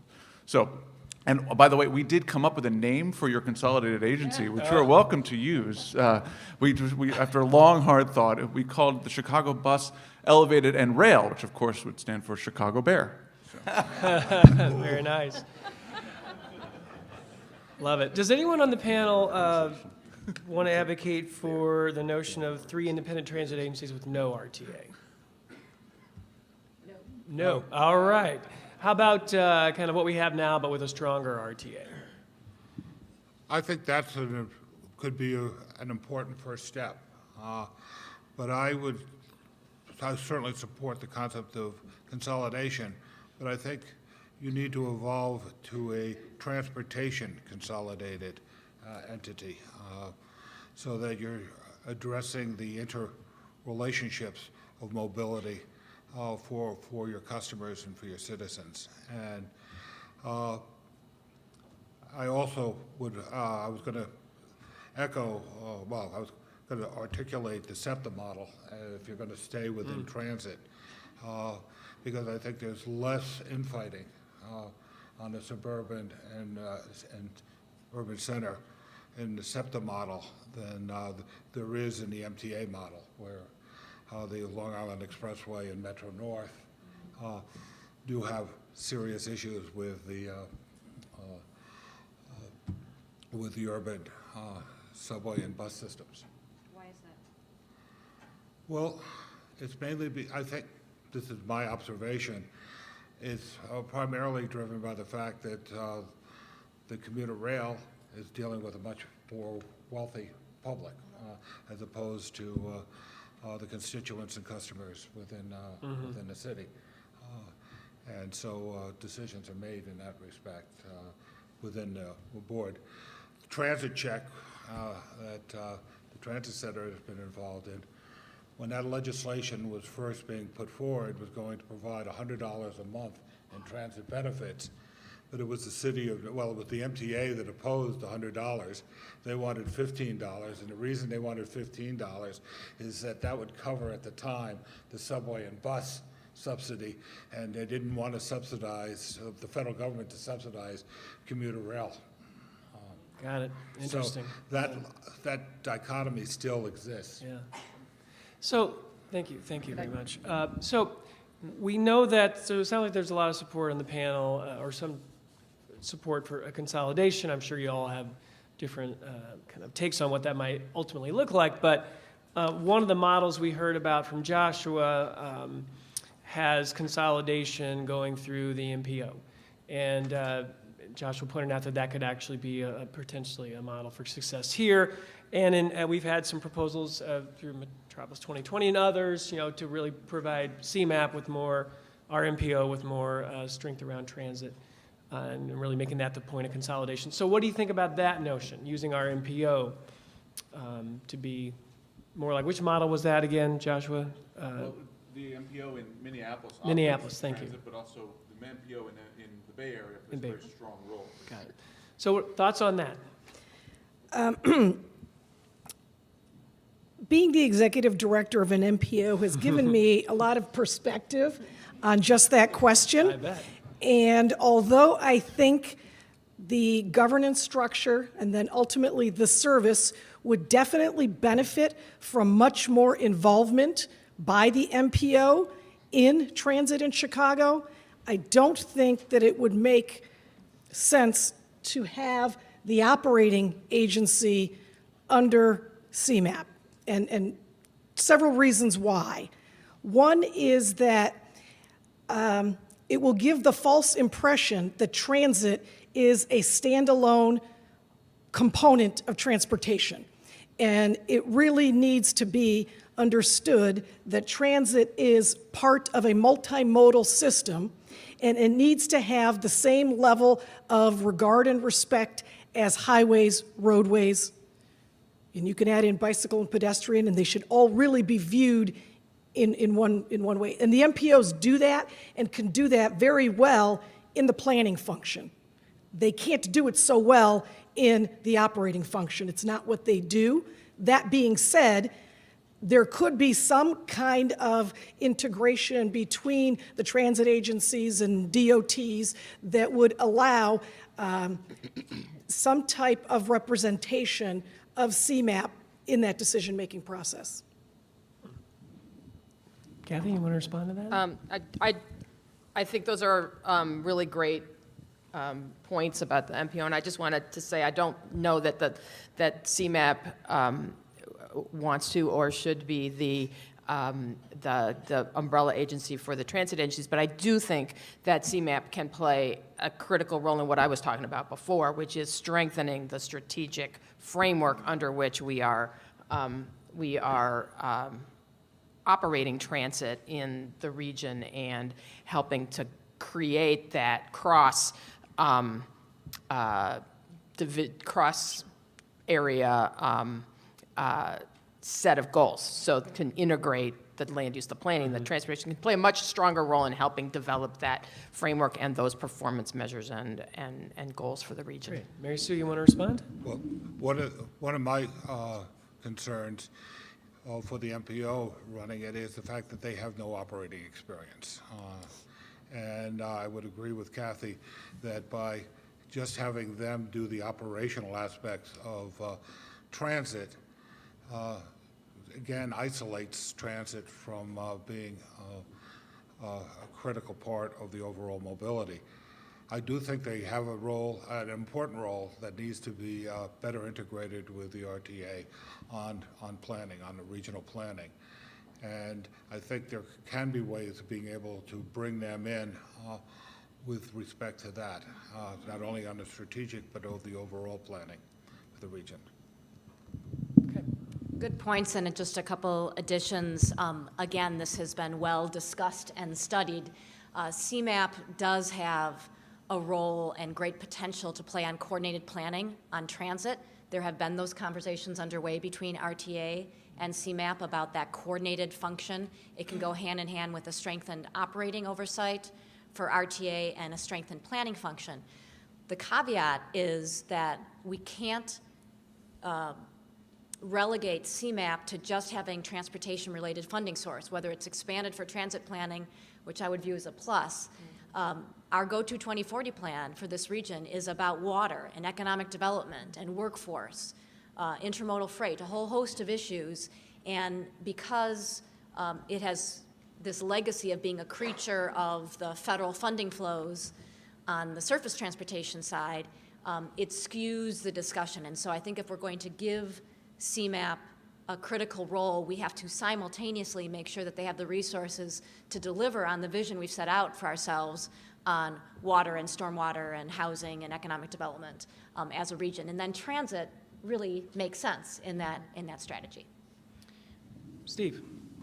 Really quick, when I was reading the case study of the Bay Area and the MTC, which I've admired for many, many years as being a very effective regional authority, the key, I think, Josh will confirm this if I'm wrong, or tell me if I'm wrong, is that the MTC in the Bay Area controls its money and has discretion as to how it's allocated and allocates it according to what's desired to be the outcomes.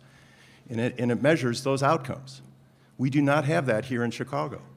And I don't think we need to bring in the MPO to have that. We can imbue that into the RTA itself and allow it to do the same. Right now, the RTA, and has since 1983, has a very strict formula as to how to allocate operating funds. Since the mid-'80s, it's had a political set of deals as to how to allocate capital, and it cannot deviate from that, or else all hell breaks loose on the RTA board. So next question. Can I just add one thing? sorry, Because Joshua. Steve's absolutely Yeah, go right. ahead, sorry. I was just going to mention that it's crucial to remember MTC is a unique entity in that California law makes it such that MPOs have unique power there that you don't have here in Illinois. So that's one key factor to remember.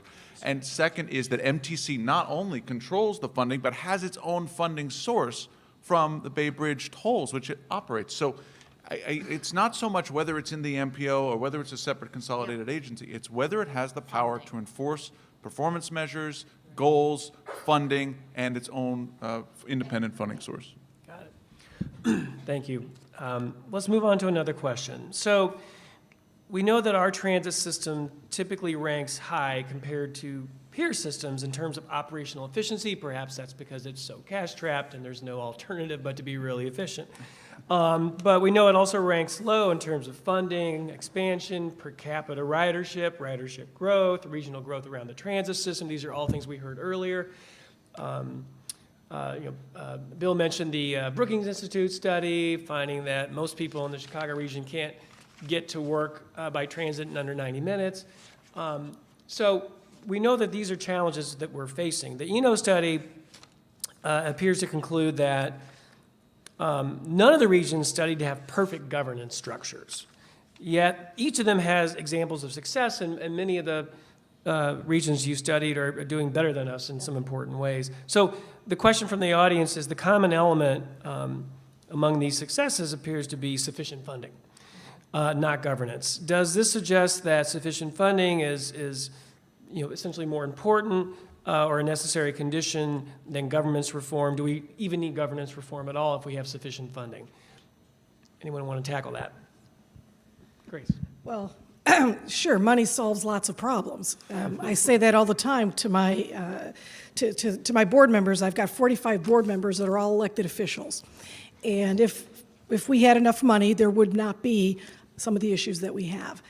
That being said, again, where I think the report kind of leads us to, in terms of a funding or governance structure surrounding funding issues, is that we need to be thinking as a total transportation system. The major funding source that we miss here in Illinois or in Ohio or in lots of other states is that the federal government has a gas tax. And that gas tax, although only 3 cents of it goes to mass transit, and that is distributed through the FTA, the other 15 goes to FHWA highways, but can be flexed for transit. And many states choose not to do that. And they choose not to do that because you have an upstate and a downstate, or you have a polycentric state relative to its cities. And so there isn't necessarily agreement. One of the things that we're advocating for as MPOs is more local control. If the MPOs had the funding that came with that gas tax for its region, and it was able to determine how to use it, whether it was highways, transit, whatever you need to make the transportation system work for the region, that would be a solution. Would it make the governance structure easier? Yes. Would it solve it? No. There still would have to be some work done there, but it does solve a lot of the problem. The puzzle pieces that I see are adequate funding combined with incentives, and each level of government has their role to play. We've seen how markets and local governments do respond to incentives. Those can be incentives to modernize zoning so that there's a value capture opportunity around station nodes or around corridors. Think of what Metro does in the Washington, D.C. area. I know it's an anomaly, and so it's hard to hold up as an exact inspiration for Chicago, but we totally bypassed the opportunity to fund a portion of our transit system by smart intensive development around Metro and CTA stations. We say, oh, that's a local government decision.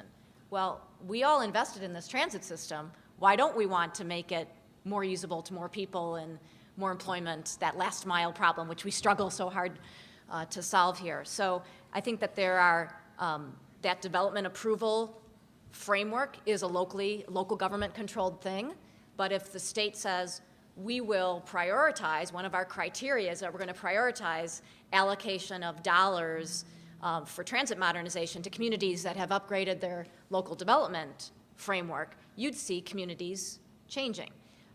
And so there's a role to play on our kind of traditional definition of funding, but also a modernized view of a whole host of financial incentives.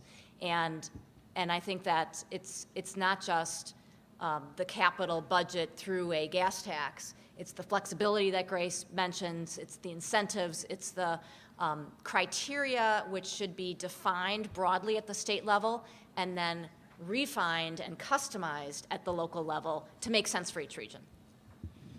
So I think, the question was, Sorry, Bill, Steve first. the question was, funding can solve your governance problems. No way.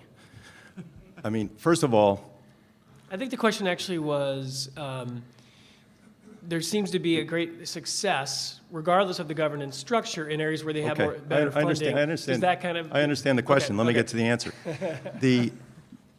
We are never going to have enough funding in this region to solve our needs. See, RTA has clearly put out, and thanks to Grace's original efforts, a condition report that shows that we're $26 billion in the hole to maintain the system that we have. If you think we're ever going to have enough funding to deal with that, you know, you're fooling yourself. And let me give you a few examples of how we're not doing well and how we manage our capital funds. Why did RTA not stop Block 37 and that hole in the ground that cost us $220 million that we may never see a benefit from? Back when I was doing the circulator project in the early 90s, when we had 700 organizations endorse that project throughout the region. But who was fighting us? A service board. Who was going to Springfield to tell the legislature not to fund that? A service board. Who was going to Washington informing the House Subcommittee on Transportation as to issues we might have back home with political support? A service board. So if we are truly going to manage our funds well now, we have to have greater cooperation, we have to have greater consolidation in order to spend our money more wisely, because we're never going to have enough of it to solve our needs. And I would agree with Steve wholeheartedly. Money itself is not going to solve the problem. It may mask it, but it's not going to solve the problem. And I think by focusing on the funding, we actually do ourselves a disservice, because we don't look at the strategic issues that were mentioned across the board. We don't look at innovative and ways of being able to do our business better for one of the suggestions that the group advising the RTA on discretionary formulas was to come up with develop a competitive approach, define what it is we want to achieve, allow for competition to come in with solutions for it, and fund those, not forever, but fund them as startups to see whether or not they can solve the problem. Well, when you have a good strategic vision and all of that, that becomes the way of allocating resources. And I think amazingly, that's how you're going to get more funding, because people are willing to support you. Great, sorry. Oh, just one quick I'd like to comment. move on to the next question if we could, so Joshua will answer this one. then Fine, we'll I move agree on. with everybody else. All right, excellent. I just want to point, we had the same discussion in New York, and the chair of the CEO of the MTA, Tom Prendergast, was here and on the panel, and he said, this is just a funding problem, it's not a governance problem. And to that, I would say, is it a funding problem that there's no regional fare card in New York? I don't think that's a funding problem. Is it a funding problem that that New York is investing in East Side Access instead of Second Avenue Subway as a priority? I don't. That's not a funding problem. There's funding for both. Is it a funding problem when you are not coordinating services among your different sub-agencies? No. These are really, this is what we went back, this is where we started this report, was the bias, our bias is for the customer, not for the agency. From the agency's perspective, of course it's a funding problem. From the customer's perspective, it's a performance problem. They're not seeing the results that they want to see in their transit system. Okay, next question. I'm going to applause from the audience. I'm going to take two answers to this question, so we be sure to have time for another question after this. So we've talked the topic of performance measures, setting goals, meeting those goals. Someone having the authority to make sure we meet those goals has come up more than once. So a question from the audience here is, to implement recommendations by. We've had studies recently that talk about the importance of performance measures to determine funding allocations and so forth. How do we, what kind of governance reform, or what are some of the options to get us to the point where we really do have meaningful performance measures that we're trying to meet? How does that get layered into governance reform? Who would like to tackle that one? Mary Sue? So I've got some scars on this one. We've been working on this issue for a long time, and there are more than half of the states that have some sort of structure. So it can be done, and no one's done perfectly, kind of like transit governance. But what we can learn is that the state has a role to play, as with funding, on setting the criteria. We've got 14 MPOs in the state of Illinois.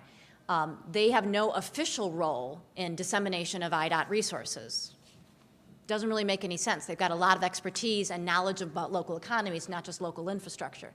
So connecting these dots and understanding that there are a state government or a governor's office or a state DOT cannot know the complexities of every region.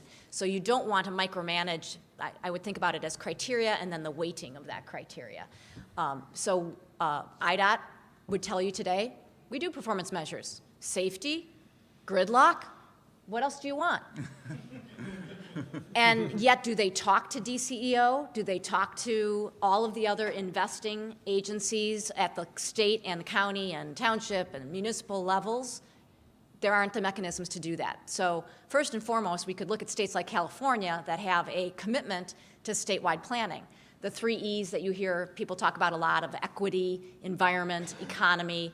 There's different ways to define these big buckets, but criteria helps you balance and measure the smartest investments, which is not only kind of a good thing to do if you're the steward of resources, it also builds the confidence of our public that they're actually going to get something for it, because then you can say to a legislator who's maybe a little fearful of change, hey, if we run your project through this and it gets high ratings, you're going to be able to quantify for your voters the value of this economically, from a climate perspective, from a whole host of other perspectives.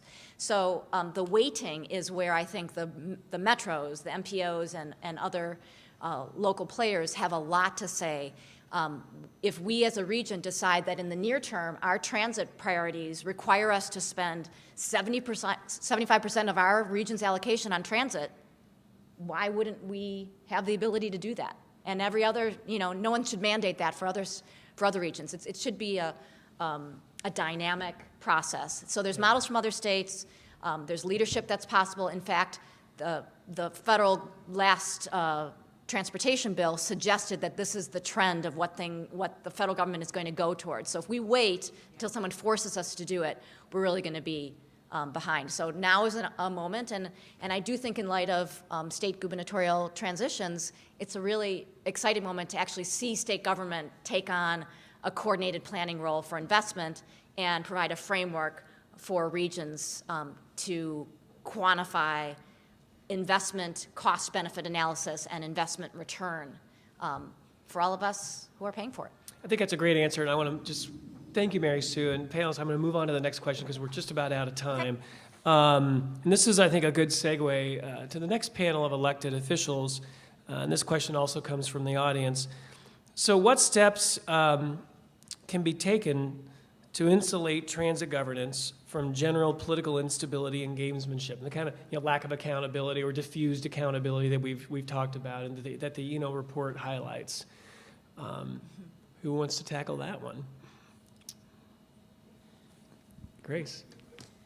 Well, I think you start with a very clear vision, a very clear mission, the criteria, the performance metrics, and you don't deviate from those things. And you do not develop a governance structure based on personalities or based on current elected officials. I think you have to think about it more long-term, and that would allow then for the improvement to the system based on what the organization is intending to do for its citizens as opposed to how it would benefit individuals. Mm-hmm. Got Kathy, then Steve. You all saw that lovely graphic at the beginning of someone's presentation about how the appointment process works here. So among other things, I think the fact that each of many people get to pick one person is just intensifies the notion that there's no common strategy or it enhances this notion that you're there for a particular purpose. And so I think that the process of naming and appointing participants needs to be, while it needs to be representative, it needs to do so in such a way that emphasizes better the overall goals and the overall mission. One of the ways the Transit Task Force recommended doing that was to put an intermediary in the middle so that nominations got made to a board that reviewed them and was independent of politicians and came and then came out with a slate, in essence. I don't know if that's, there's a lot of ways to do this, but clearly the notion that one political entity names one a person to represent them creates a lot of problems. And I think, in fact, what we found was the people who name those individuals now share some of that perspective on it, actually. So I think there are ways to reform that process. Steve, did you want to respond to this? I just wanted to speak to the issue of performance measures and what's happening now at the RTA because, and again, we really lost a great leader in Grace when she went to Cleveland because in implementing the 2008 mandates, Grace developed a set of performance measures. First time we've, I think, ever done that in this region. And that's a great legacy that I think the current RTA has continued to try and build on and put into place. It is very difficult, however, to create robust performance measures, comprehensive performance measures that are going to actually direct the service boards to do something. And the performance measures we have right now are regional. It's not by service board. We do? At the RTA? Yes. I stand corrected. But I still haven't seen that the performance measures have been making a difference. That's my point. Okay. Yeah, Bill. one quick comment. I was surprised at the amount of, and to answer the question of the role of politics, just take a look at how many board members from the Chicago area have been on the RTA board, and if they don't vote the right way, they're no longer representing Chicago. They seem to be able to roll over quite rapidly. Joshua. We've done a lot of work on performance measurement, particularly for the federal surface transportation bill. And the result of that work, I think, is clearly summarized in the fact that you have to start with what your goals are, and you have to develop performance measures tailored to those goals. And one of the traps that's easy to fall into is to start developing goals or measures that are modally specific or agency specific. And that's really where you get into danger. I mean, I think the goal of doubling transit ridership sounds good to people who care about transit, but you have to ask, well, why do we want to double transit? What is the ultimate outcome of doubling transit ridership? It's not just we want more people on transit. There are other outcomes. We have environmental outcomes, economic outcomes, safety outcomes. Those are the things you want to be measuring, are the outcomes, not the method by which you get to those outcomes. Well, listen, I want to thank our panelists. Let's give them a round of applause, please.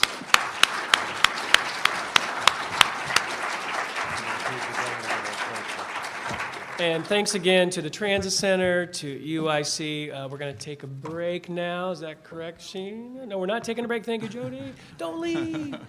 We're moving on. Steve, are you introducing the? Okay.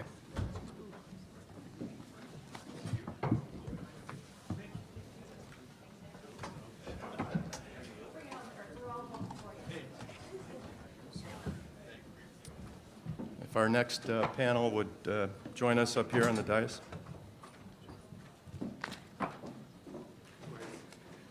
And I'd like to start off by introducing our panel leader, David Bragdon. Our panel of local elected appointed officials will be led by David in this discussion.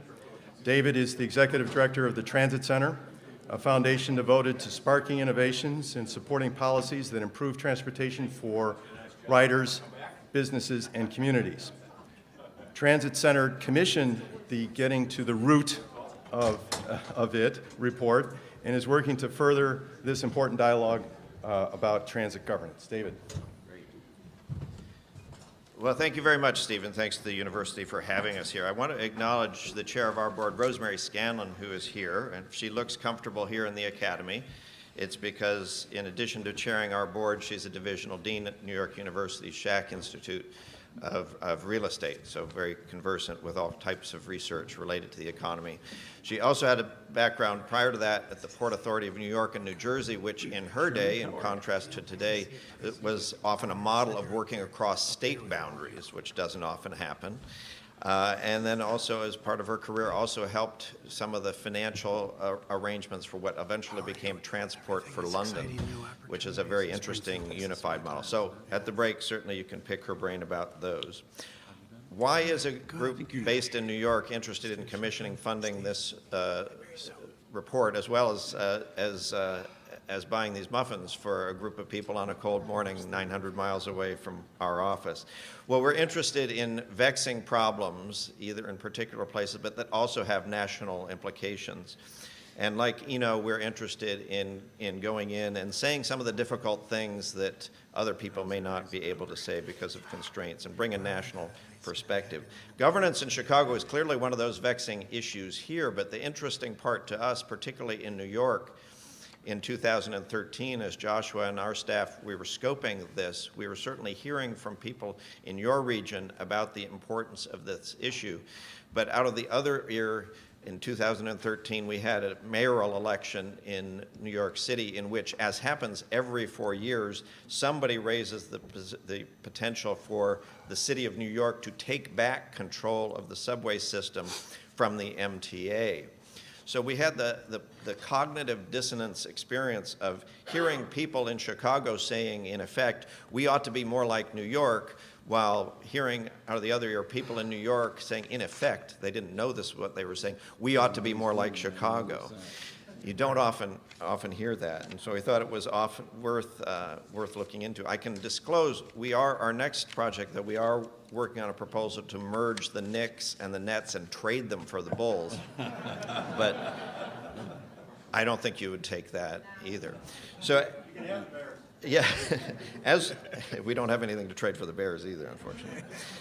So as we dug into this across the country, the role of the state was very important. That leads to the panel that we have here today. And we found, of course, as Joshua said, not a black and white issue, state good, local bad. There are nuances across this, and this again goes to the nuances of the New York situation, where there is, as you know, state authority, yet not necessarily state accountability for decision making. And I would also add, as we struggled with this issue in the report about the proper role of the state and the role of the State Department of Transportation, my background came into play a little bit. I led the MPO board in the Portland, Oregon region for nearly 8 years. And if you had told me in that position that the answer should be a greater role for the State Department of Transportation, I would say, well, that'd be like putting Darth Vader. I'd rather have Darth Vader on my board of directors than have the State Department in that particular instance. So again, it's not necessarily, it's all about these nuances of how it actually works. So we have a group of people either directly, currently with the state or closely involved with the state. And if you missed the early part, Dean Pagano made a reference to sort of the Constitution and the big decisions that come from that. I would want to take that further, that analogy, and remember that historically that not all the decisions did get made in 1789 in terms of the Constitution. There were a lot of what you might call implementation issues that played out due to ambiguities that were not settled in that organic law. In fact, issues that, in terms of slavery, that another president from Illinois actually had to deal with in 1861, 1865 in a very bloody way. So the issue isn't necessarily always who's the James Madison or who's the John Jay, who's the Alexander Hamilton. It's also who's the Henry Clay, who's the John Calhoun or Daniel Webster, who are dealing with these things at the implementation level. The political constraints are very real. We all know that. I've been in elective office, all of you have or currently are. When you get into office, there are certain constraints that you're dealing with. You've inherited history, and you've inherited the current structures. You all have ideas about how those can be reformed. So we're first going to go down the line here. Each of them will describe his views on the need for reform, but we've also asked them to talk about what those constraints are. What are the interests? What are the levels of priority that different people assign to this issue? So by way of introduction, then we'll go down the line here. State Senator Daniel Biss, who was in the other chamber earlier but has been in the Senate since 2012. He's a leader on this issue, has introduced legislation I think you're all very familiar with. So we'll be interested in what his forecast is in terms of his legislation for the upcoming session that starts very shortly. Dan Cronin is with us. He's been chair of the DuPage County Board for over 4 years now, but was spent 2 decades in Springfield prior to that. and has a real interest in reducing the size and scope and increasing the efficiency of local government, and is also a regional advocate on transportation issues.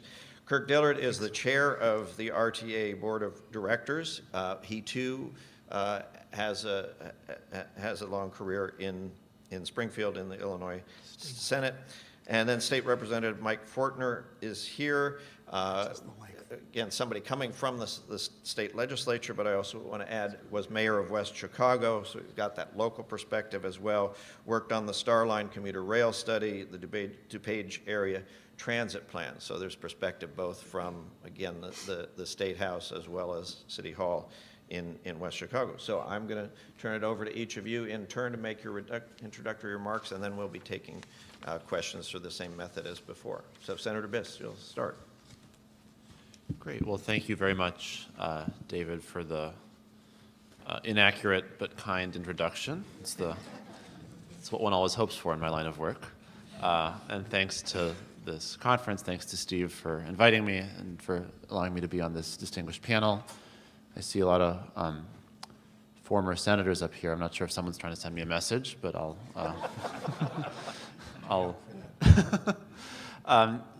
so I believe I was asked to be a part of this because I've tried to think about transit governance in the Chicago region.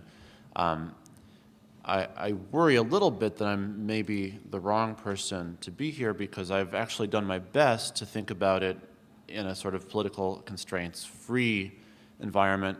One might say almost as an exercise, because I think what we often do is we divide the world up into people who are supposed to think about political constraints who can't do anything but that, and people who are supposed to think not about political constraints and therefore can't.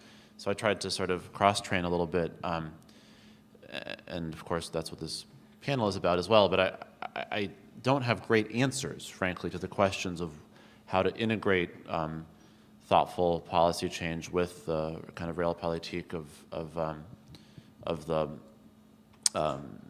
system that has developed and the path dependencies that development has created. So I thought I would just say a few very brief things. The first thing is that,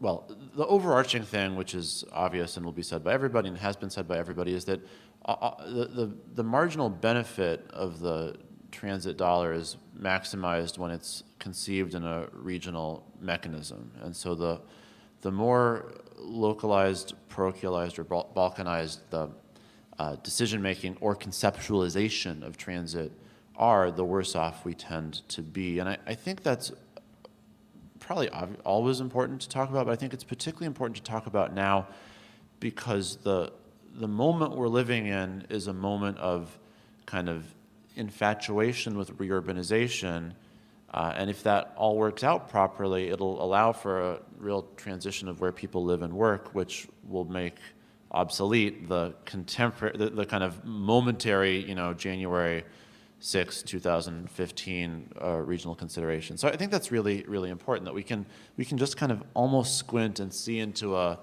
denser urban core and a change in living patterns and densities that actually themselves kind of create the political pressure needed to force transit changes, rather than sort of hoping kind of wonkily to do it the other way around with an if you build it they will come kind of configuration. And I think that's really important for us to bear in mind, and it's an encouraging fact pattern. So the next thing I should say, just for those of you who weren't burdened by being shown this document that my office put together a year and a half ago, is that my philosophy on this has been very much New York-based as a matter of kind of ideal. That I think the structure of the service boards that we have in place kind of is designed almost to maximize regional conflicts, and it, whereas the regional conflict is necessary, it situates the regional conflict in a way that the decisions kind of can't be made in a truly global sense. And so, to the extent that there's the room for significant governance reform. I think it needs to be focused around the need to build a house wherein regional thinking happens. And so that might be Kirk's house, reconceptualized somehow. It might be a different house altogether. But I, the document that we put together kind of essentially attempts to import a New York sensibility into Chicago transit governance, and we did that understanding that there's an impossibility to just kind of doing that like this, but ultimately creating that place to have these regional discussions, I think is completely necessary. But then, so now to actually answer the question, what is the real set of possibilities? It's totally unclear. We'll have a series of questions later on, and we were given a kind of a cheat sheet as to what some of those questions might be. But the questions are all of the form like, hey, how much is the public clamoring for transit reform? How many people picket outside your office begging for transit reform? Why is it really difficult for you to walk from your car to your house in the evening after a long day's work because there's so many people standing there wearing sandwich boards all about transit reform? And the answer is, of course, not much, no, sorry, try again. I think the kind of most fundamental lesson I've learned in my time in the legislature and my time struggling with this question is that we do an incredibly crappy job as a society of engaging people in kind of a conceptualization of what transit can do for them. And so fundamentally, people don't care too much. They sort of care a little, like, as much as they care about the thing they care about eighth most or something. But they don't really care too much. And so there's a complete lack of political pressure on the legislature to do anything serious on transit reform. I would, this is going to be a little uncomfortable for a second here, but I would urge you all to kind of look up here at this panel, a bunch of boring suburban white dudes in suits. Sorry, 3 really interesting suburban white dudes in suits and 1 boring suburban white dude in a suit. And look around this room. It's kind of pathetic, guys. It's terrible. I mean, it hit me in the face when I walked in. This is not a room of the people who transit ought to be serving represented in the most broad and diverse fashion possible. It's a very, very, very narrow, let's be honest, very elite room. And that's a sign of the kind of discussion that we're having right now about mass transit, and that's a kind of discussion that doesn't create political pressure to make change, nor should it. I'm a big fan of democracy. We shouldn't have changes made by elites via technocratic mechanisms exclusively. Elites with their technocratic ideas should have input, but we also need to have democratic mandates to enact significant change. And we've failed as people who are passionate about transit to paint a picture for society of what a Chicago region with the kind of transit network it could have would do for people's quality of lives. And I think what I would like to call upon myself to try to do better as a kind of quasi occasionally visible public figure, and what I think all of us who are passionate about transit would benefit the field by doing to the extent that we have a platform to do it, is to try to paint that picture for people in a way that it really makes sense to them, and that it becomes a question not about sort of a narrow technocratic set of issues about carbon emission or something like this, but really becomes here is a way to understand the way this region would work and our lives could all be better in material ways, in time ways, in family ways, in community ways, in economic ways. If we paint that picture better, that political constituency will grow, and some of the constraints that we're here to talk about this morning will begin to evaporate.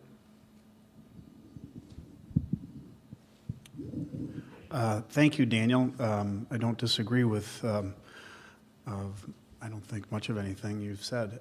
Dan Cronin, Chairman of the County Board, spent some time in Springfield working with representatives and advocates, elected officials whose job it is to fight for appropriate funding or fair governance for the constituents or the people, the commuters that they serve. So, yeah, I don't know that this room necessarily reflects the composition of people that ride But it is my hope and my expectation is that their advocates in the legislature and on the service boards do just that. But Daniel, your observation is certainly very accurate. You know, let's face it, when I looked at the Eno Center report conclusions, I really want to thank the folks that put the time and effort into it. And how could anybody disagree or argue with any one of those conclusions? Of course. These are truths. These are compelling assertions about how things should be. And that's what we should work toward, right? When it comes down to transit, whether it's governed by the current model of different service boards or there is a consolidated model, to me, it comes down to funding, fair and equitable distribution, and oversight and accountability. So, you know, whether the organization that's charged with the responsibility of this oversight is an organization called the RTA or it's the MPO, it really doesn't make a lot of difference. You have to have a very, very important, strong oversight authority, regionally focused, and where every entity, whether it's the CTA or Metra or PACE, that has to be held accountable to that oversight agency. And so unless and until we get to a reform model that contemplates those principles, at least as far as I'm concerned, we're not going anywhere. So everybody agrees that we should have fair and equitable funding, and everybody agrees that we should have effective, balanced governance with oversight and accountability. Of course. The question is, how do we achieve that? Well, you know, maybe the definition of fair and equitable funding to a couple of mayors in the suburbs maybe be a little different than what you know, some of the ward aldermen may think on the south side. So, you know, therein lies democracy. Therein lies the challenge. And working with people like Daniel and Kirk Dillard, who did a marvelous job this year of bringing together the budgets in a skillful and collaborative way. First time in many years that we didn't see this knockdown, drag-out fight. I think that is a component that really isn't on the 6 conclusions. It's very important that you have people that understand, that have the big picture, and have the skill set to work together and collaborate and compromise. So I think the challenge for us sort of generally is that we have a public transit system that really was initially established and built during a period of time when the dynamics were a lot different, right? You look at the way that at least the rail system is set up today, and it's pretty much was set up as sort of an employee delivery system, suburbanites coming into the city. Well, we all know that has changed, that most of the jobs are out in the suburban areas now, and the reverse commute is quite frankly more significant than the commute into the city. So the challenge for us, and as I see it as an advocate of a suburban community, but mindful of the bigger picture, I wouldn't be a very good advocate if I didn't know what the needs and goals and aspirations are of my neighbors to the east, is how do we influence the direction of this transit system in a way that services those employment clusters, those aspirational areas. Of course, you're not going to go somewhere and hope that, you know, if you build it, they will come. But my biggest challenge in DuPage County, a community of nearly 1 million people, is how do I get people from the south part of the county to the north part of the county? Or how do I get people from Orland Park to Naperville? Or how do I get them from Naperville to Elk Grove Village? There's a lot of jobs, and there's a lot of people that depend on those corridors and how to get from point A to point B. So those are the challenges. And I don't disagree with any of the conclusions here, but I think there is a process and there's a give and take, and that really is a premium for how you ultimately arrive at enlightened decisions on public transit. So thank you for inviting me here today. Thank you, Chairman Cronin. Good morning, everybody. I'm pleasantly surprised that you made it all here this morning to listen to us on this particular and all these panels. Joshua, when I'm picking an organization to maybe pick an acronym for, at least this week in Chicago, the Bears would not be it. That is a dysfunctional organization, as the sports writers of Chicago will point out. You know, to begin this discussion, let me tell you, Springfield's platter is a little full. We have a state budget, an operational budget that is going to take the lion's share, I think, of Governor-elect Rauner and Senator Biss's and Representative Fortner's time. And they also still must put the rest of the state's unfunded pension liability. So when you're looking in terms of reality, for getting a legislature in Springfield to focus on major things, their platter is mighty full. My mother told me a long time ago that the grass is not always greener on the other side, and you know, our system here has survived and survived relatively well. I will tell you, I don't care what system you have, whether it's New York system or Boston or Seattle. Much of what happens and how things operate come down to who's in charge. How's the communication between the employees as well as the service boards, elected officials like Chairman Cronin or Mayor Emanuel, and then the bottom line is how do you execute what you've been given. And I'll close later today by telling you, I think in terms of stewardship, the RTA and the service boards, when you look at our peer railroads, have executed with the limited resources we have fairly well. I'm a new kid on the block, so I'm not wedded to any particular system that's out there.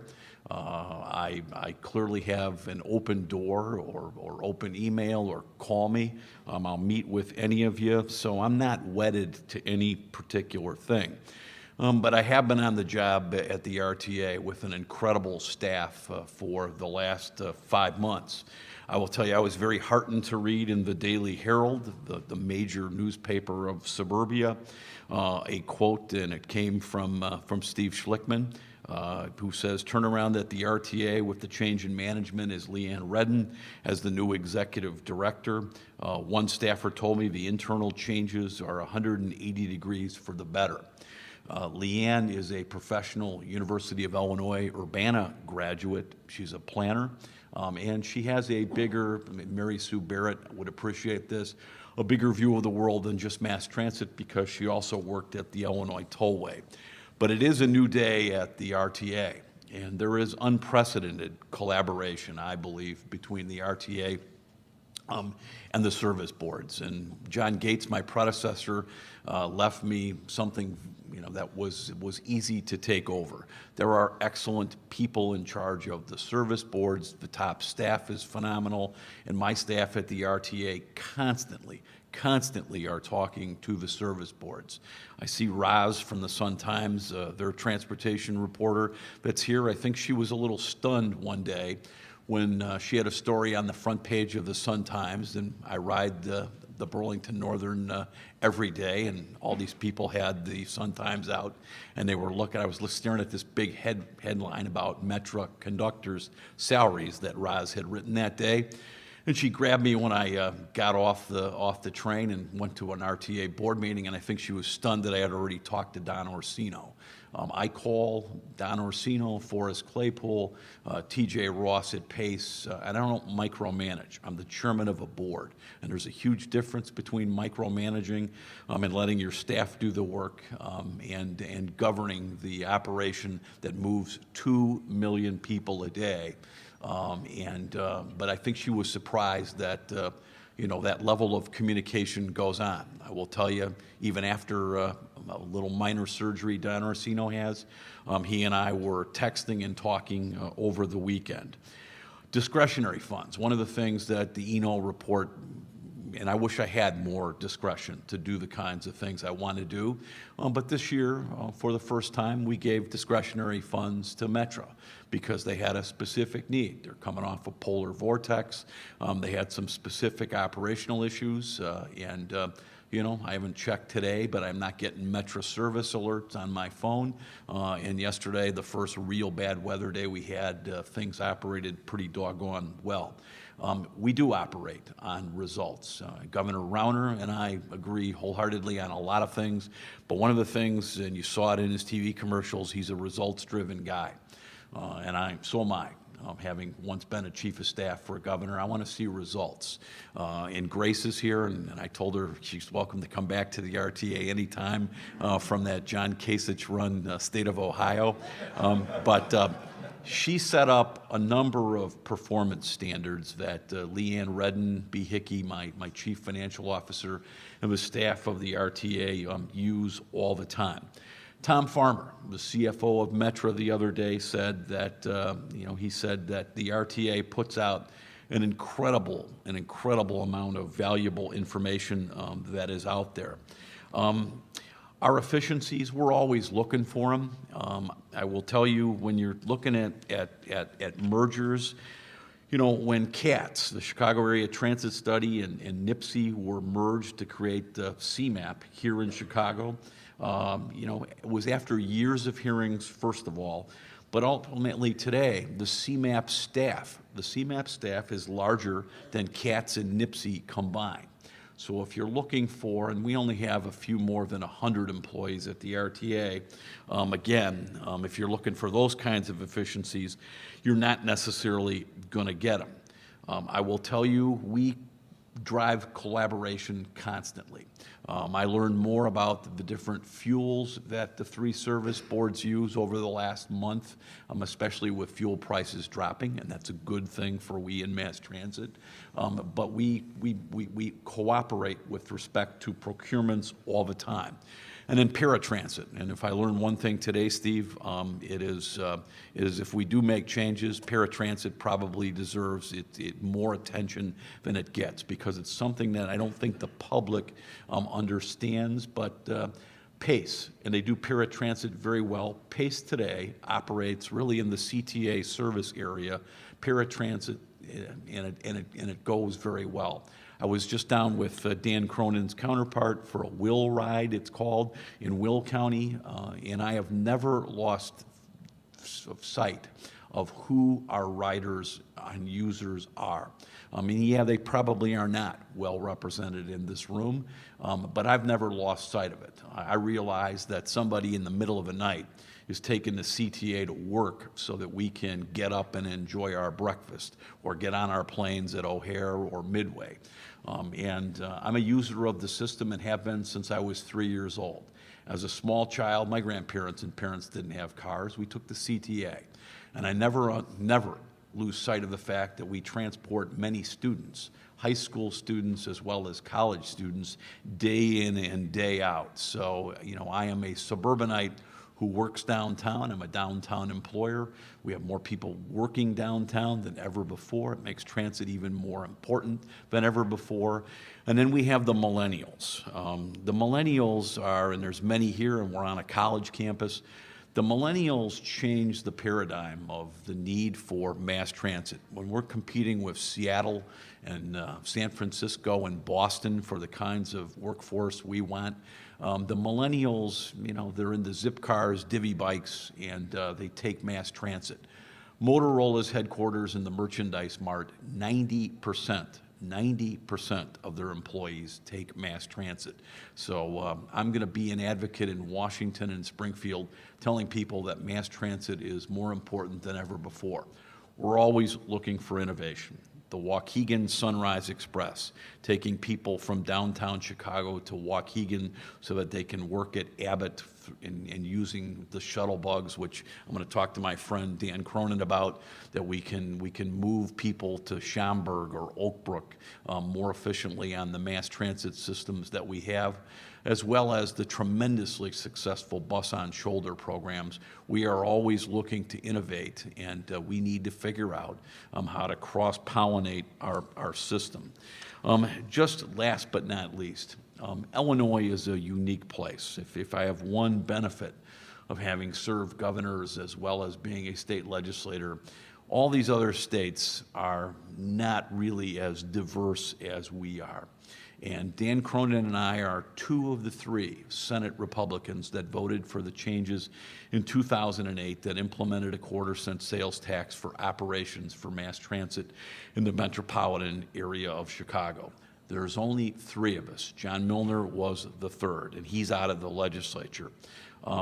There's probably never been a time politically, as Mike Fortner or Dan Biss will tell you, where downstate probably holds a higher disdain or lack of empathy for the Chicago metropolitan area. And while we're going to be dependent on Springfield for capital infusions, I'm not sure Springfield is the place where you really want all your operation money to be dependent from. And then last but not least, when we're talking about how the RTA, which led that reform last time in 2008, I remember Jim Riley parked down in Springfield all the time, Steve Schlickman was around.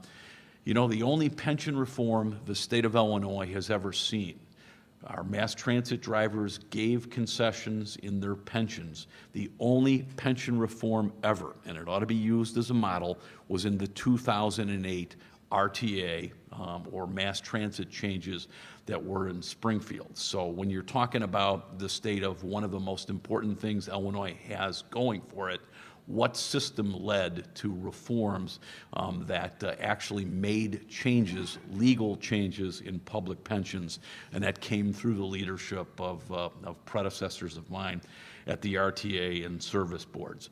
We're working on transit marketing. We're constantly measuring performance. We're installing interagency signage, and we are working on transit signal priorities, as well as we are now up online. Anytime you want to watch one of our board meetings, do so. So we are moving into the 21st century.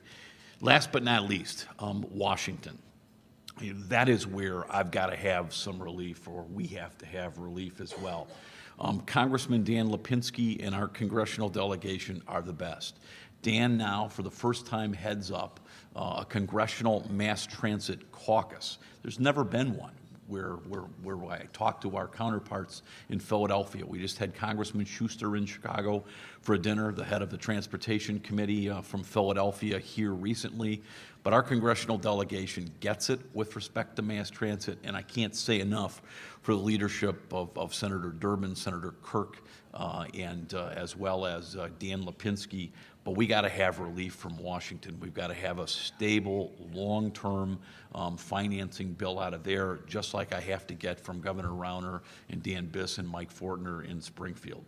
So there are efficiencies, last but not least, to close. You know, we in Chicago have in terms of cost per mile operation, the cheapest and least expensive. We are the most efficient in terms of squeezing out rail mile cost and the cost in this area of any of the peer railroads nationally. And then we're in a period where Metra and others we're always looking to see why there are mechanical breakdowns. I will tell you that the Chicago transit operators rank first. We rank first for miles between major mechanical failures last year in the United States. Since 2009, we have been the most efficiently mechanically operated system in America. Our needs for capital, I can give you a complete seminar on those later, but our capital backlog is 36.1 billion, with a B dollars. And one of the things that makes us different than Seattle is, we are in need of state of good repair. We're taking care of what we have.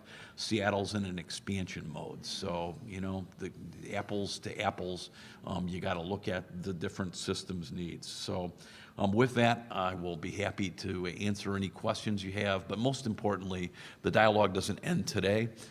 Call me, email me, talk to the staff of the RTA. But it is a new day there. And again, when I look at this stuff, I respect the folks that put this together. But I think it comes down to who the heck is in charge, how you communicate, and how you execute. Thank you. Well, I want to thank the invitation. I wasn't the original House member. I was called in to fill in on last-minute notice when Representative Tryon had to be away today, but I'm delighted to be here. I was delighted to get here bright and early in the morning, so I was able to catch all of the talks and panels so far. I particularly appreciated the work in the report from Eno, in part because I have spent my adult life in 4 of the 6 cities that were highlighted in the report and was a mass transit user in all 4 of those cities. So having had that user experience to see how those systems work, it was nice to sort of see how they saw the high-level picture from what I was experiencing as a user in those communities. As the introduction noted, more recently here in Illinois, I kind of jumped with 2 feet heavily into transit when in 2001 became the mayor of West Chicago, and by 2 feet, I really mean it that way. 1 foot, I became the transportation policy director for the DuPage Mayors and Managers Conference, which led in 2002 and 2003 to produce the first DuPage transit plan that was put together. And with the other foot, joined up with some other mayors with what was then called the Phase 2 Outer Circumferential Study, which became by 2004 the Star Line. That's where I first came to work with Steve Schlickman, who we hired to help represent our interests in moving that forward back in the mid-2000s. So one of the things that I got from both of those experiences was a sense of how things had evolved in the suburbs from the days when the RTA, I think, was originally constructed, first in the 70s and in the work in the 80s. In both cases, we're getting volumes of data showing how, as Chairman Cronin mentioned, job centers were appearing in the suburbs, and they weren't always necessarily part of the original picture of what made up transit planning if you roll the clock back 30-odd years. So what do we have today? We see what would be called edge cities, some of them very old, established edge cities. I think of the Aurora, Naperville area, engulfed now by the larger metropolitan area. Newer ones like the Schaumburg area, which largely really started taking off in the late 60s. And they're big job centers, and they're big draws for employment. And in the case of something like the Aurora-Naperville area, you're looking at a population and density that's akin to Omaha, Nebraska, and its metropolitan area. If I expand to the wider Fox Valley area, maybe go up to Elgin, move a little further east and west in the larger western suburbs, you're looking at something the size of Milwaukee and its metro area. I mean, these are substantial areas that, were they standing alone, as those areas do, they'd be looking at their own transit solutions. And that gets to, I think, one of the challenges that any discussion of governance has to look at. When we're talking about performance metrics, which we must and should, how do you judge the metrics when I'm dealing with an area that maybe is comparable to an Omaha or a Milwaukee, and at the same time deal with parts of the system that's Chicago, where you're measuring things with a New York type model? They're very different, and I think that's really going to be a challenge to understand how would we put those together in a way that makes sense, because from my perspective, if you get on Roosevelt Road and go about 30 miles due west, you get pretty darn close to where my house is. But yet, it's still another 10 miles before I get to the edge of suburbia. I mean, you're nowhere near the edge at that point. So for the users, the user needs and the measures that they will want to see to know that transit's working for them, I think, are going to be different. And how do we fit that together? Because I think we do. We need to be recognizing that the area evolves. And that gets me to, I think, the second challenge. There was some discussion, a lot of discussion actually in the previous panel about the consolidation or the MPO models and how that fits in.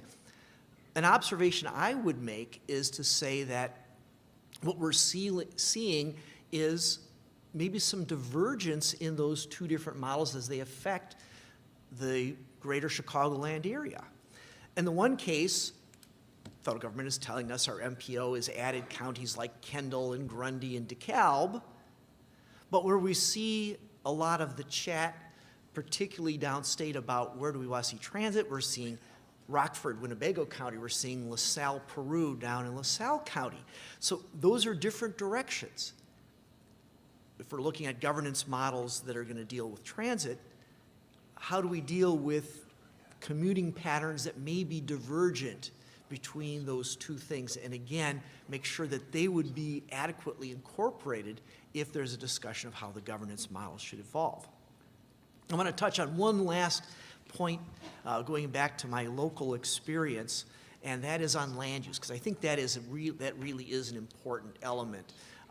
And I saw that very clearly as we were traveling around different potential suburban areas, whether it was for the Star Line or for the DuPage Transit Plan, that the decisions that local communities have to make often have large lead times. And because of that, they really need effective tools that sometimes only the state can give them, that will help them make the kinds of decisions, give them the incentives to make decisions that will take a longer view. One of the first things I worked on downstate back in 2007 was trying to put transit-oriented development as part of the TIF things that you could work on, so that there were, again, incentive tools down there for that, because these are the kinds of tools that there need to be incentives so that local decision-making takes the kind of long view that one needs if we want to be able to do things that are going to be looking at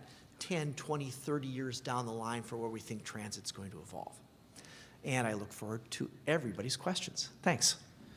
Great, thank you very much. And again, we'll take questions if you want to write them on a piece of paper as you did, and then they'll be passed up to me.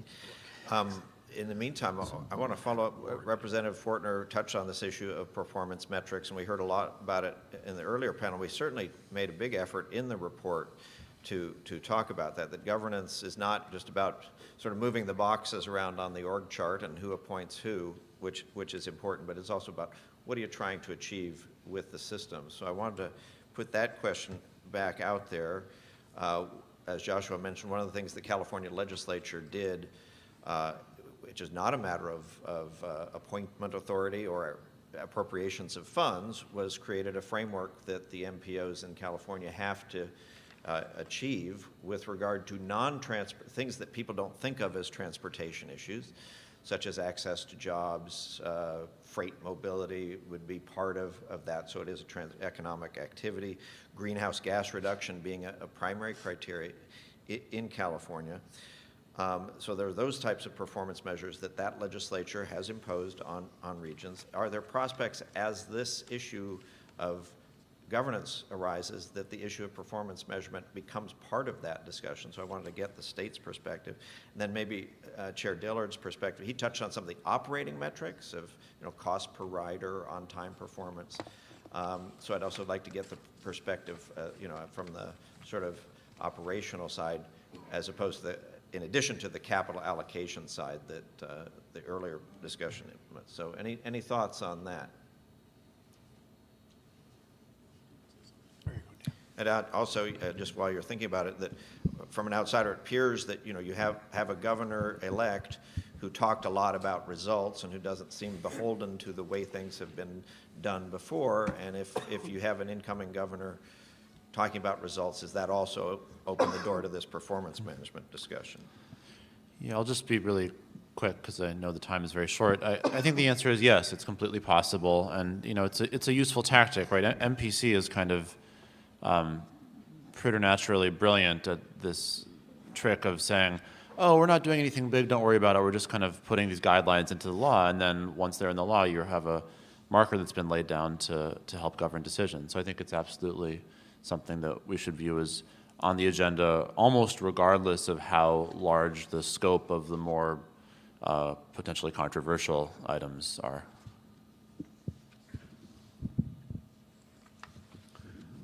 Yeah, I think you're referring to this, maybe this conclusion number 4, which talked about regions need a performance-based capital planning system. And again, that's an assertion that I don't think anybody could disagree with. But it's hard to sort of, I mean, what kind of methodology do you employ? And you gave us some examples. I don't know. I mean, looking at the criteria and just like Daniel points out, the CMAP, how certain rules or parameters are put into the law, and then there's requirements. Again, it requires a good discussion, regional discussion about what those principles or what those characteristics may look like. Aspirational communities, new clusters of employment could potentially be ignored in what you have offered just moments ago. You may be looking at existing models, and so these capital planning norms may favor sort of the old, outdated patterns. There's a political nature to all of this. Look, I mean, I'll just give you a practical example. We worked feverishly with our friends to the east in Cook County, DuPage and Cook, for a road improvement in Franklin Park that would have benefited trucking and manufacturing interests for the entire region. And but we lost out to it was a Tiger Grant application, very competitive, and we lost out to a bike path that got funded in the city of Chicago. Now, that's wonderful. I ride my bike to work regularly in DuPage along the Prairie Path. But the only reason why I bring that up, I'm not crying about it. I'm just saying that, there's a political aspect to all of this. And unless and until, you have really a truly balanced regional approach and that there's enough resources to go around, you're going to see the exercise of political strength to secure dollars for projects that some folks want and may not be a greater need. Positive train control, that's a federal mandate. It's going to cost Metro millions of dollars, right? We can't get any federal funding for those requirements. And, I love the CTA. It's vitally important to the city of Chicago and to the region generally. But, they're getting hundreds of millions of dollars to refurbish train stations. Now, I don't know, how do you determine the need? A positive train control or a refurbished train station? I'm not saying one is more important than the other, but I'm just saying these are the kinds of political decisions that policymakers and decision makers ultimately are faced with. And so, is that performance-based planning? Again, it comes down to leadership. It comes down to collaboration. We're in an environment now where resources are really scarce. And these makes these issues of outcome-based and performance-based planning all the more challenging. Thank you. I think Bill Anker in the previous panel hit it very well when he said one of the questions he always asks employers is, what are you looking for? What do you need? And that's something that I do all the time. I also look at matrices and comparisons to other places, as I've said, but you ought to know, I get from people all the time, well, how come we can't have a tube system like London? London spends 9 times more per capita on mass transit than we do here in the metropolitan Chicago area. And I always ask them, you want a $10 gallon of gas? And do you want a big fee for crossing over the Chicago River like London has to enter their central business district? New York City, I mean, they're clearly the largest. We're second largest in the way I describe our system. They spend 4 times more money per capita on mass transit than they do. Chairman Marty Oberman of Metra, I think, has done a superb job of trying to lay out the aging fleet of Metra and how you can get home to your children, on time for their school events, and what breakdowns mean by having old equipment. I mean, when our rail cars are 40-plus years old, Marty has gone through the matrix of how much extra maintenance do we need on those cars. Money we could be putting into operations, but we're using Band-Aids to hold equipment that's long past its useful life together. And Marty and his staff are going through those kinds of machinations all the time. The CREATE program. The other thing that makes Chicago so unique that some of these other cities don't have is we're the freight hub of America, and we want to stay that way. CREATE, with the Illinois Chamber of Commerce and others leading the way, the CREATE program was a great investment of public monies to get freight not only faster through Chicago, but when you looked at the Englewood flyover opening a couple of months ago, the commuting time from those from the south into downtown Chicago on Metra was also beneficial. So these matrices constantly have to be used. And you saw, I had a letter that was prominently published in the Sun-Times over the weekend. I try to tell the public as well as local officials how much money you can save Illinois families by a couple of things. Most Illinois families, if they're a 2-vehicle household, if somebody decides they're going to take mass transit, can save up to $12,000 a year. I mean, we heard that the average Illinois only pays about $8 a month in gas taxes. You can save $1,000 a month by trying to make your mass transit system better so that you can, have mom or dad or your husband or whomever, your partner, take mass transit. There are economies of savings with a good mass transit to Illinois families day in and day out. And then last but not least, and I've written ad nauseum about this over the last couple of months and spoken to every member of our congressional delegation, but we need priorities in Washington and in Springfield that encourage and incent mass transit. We can't put any more cars. I was listening to Travel Times today on the Kennedy and the Eisenhower. They're unbelievable. I can't put another couple of million people a day out on our highways or on Ogden Avenue coming in and on a day like this. Everybody ought to be using mass transit. But, we need to just, as a region, show what mass transit saves and what it does to our economy. And I can't stress, and I'm stressed it to Governor Rauner, we've spoken about it, how critical mass transit is to get the northeastern Illinois portion of Illinois economically humming again. And that helps everybody, from more money for education. One of the best ways to find more money for mass transit is to put people to work so that they pay those sales taxes voluntarily because they have a job and they're buying things. But in terms of economic development, I can't think of a single more important piece other than education than mass transit that can immediately help jumpstart Illinois' economy. Thank you. Representative Fortner, did you want to address performance? You talked about No, it I earlier. think since I started Yeah. it and you referenced my Yeah. comments, I'll just Right. leave those You there. opened the door to it. Thank you. So we have a question here from the audience. It's an allocational question about money. And while Joshua we started the day by saying it's not all about money, but money certainly is a factor. The question is, isn't there an important difference between, quote, an equitable distribution of funds, unquote, and a set allocational formula? And that kind of goes to the question of, it's in the eye of the beholder. You can do things per capita, but it doesn't necessarily affect your ridership, or it may relate to fare box recovery. In terms of allocational decisions, Well, one quick, I'll just throw this out and let the legislators so there's a formula that is worked for many years in Springfield, sort of a blind loyalty to it, and it has to do with transportation, road projects, this 55-45, right? So, I think it's time for us to revisit that. It's easier for me to say than now that I'm not in the legislature, but I really think that if there was ever a formulaic distribution of money that is followed sort of blindly, that doesn't really have a very rational basis to it, I would say that's a good start. Yeah, I have nothing useful to say on this topic, so I'll start talking now. I guess I would just say this. Yeah, I mean, the question answers itself.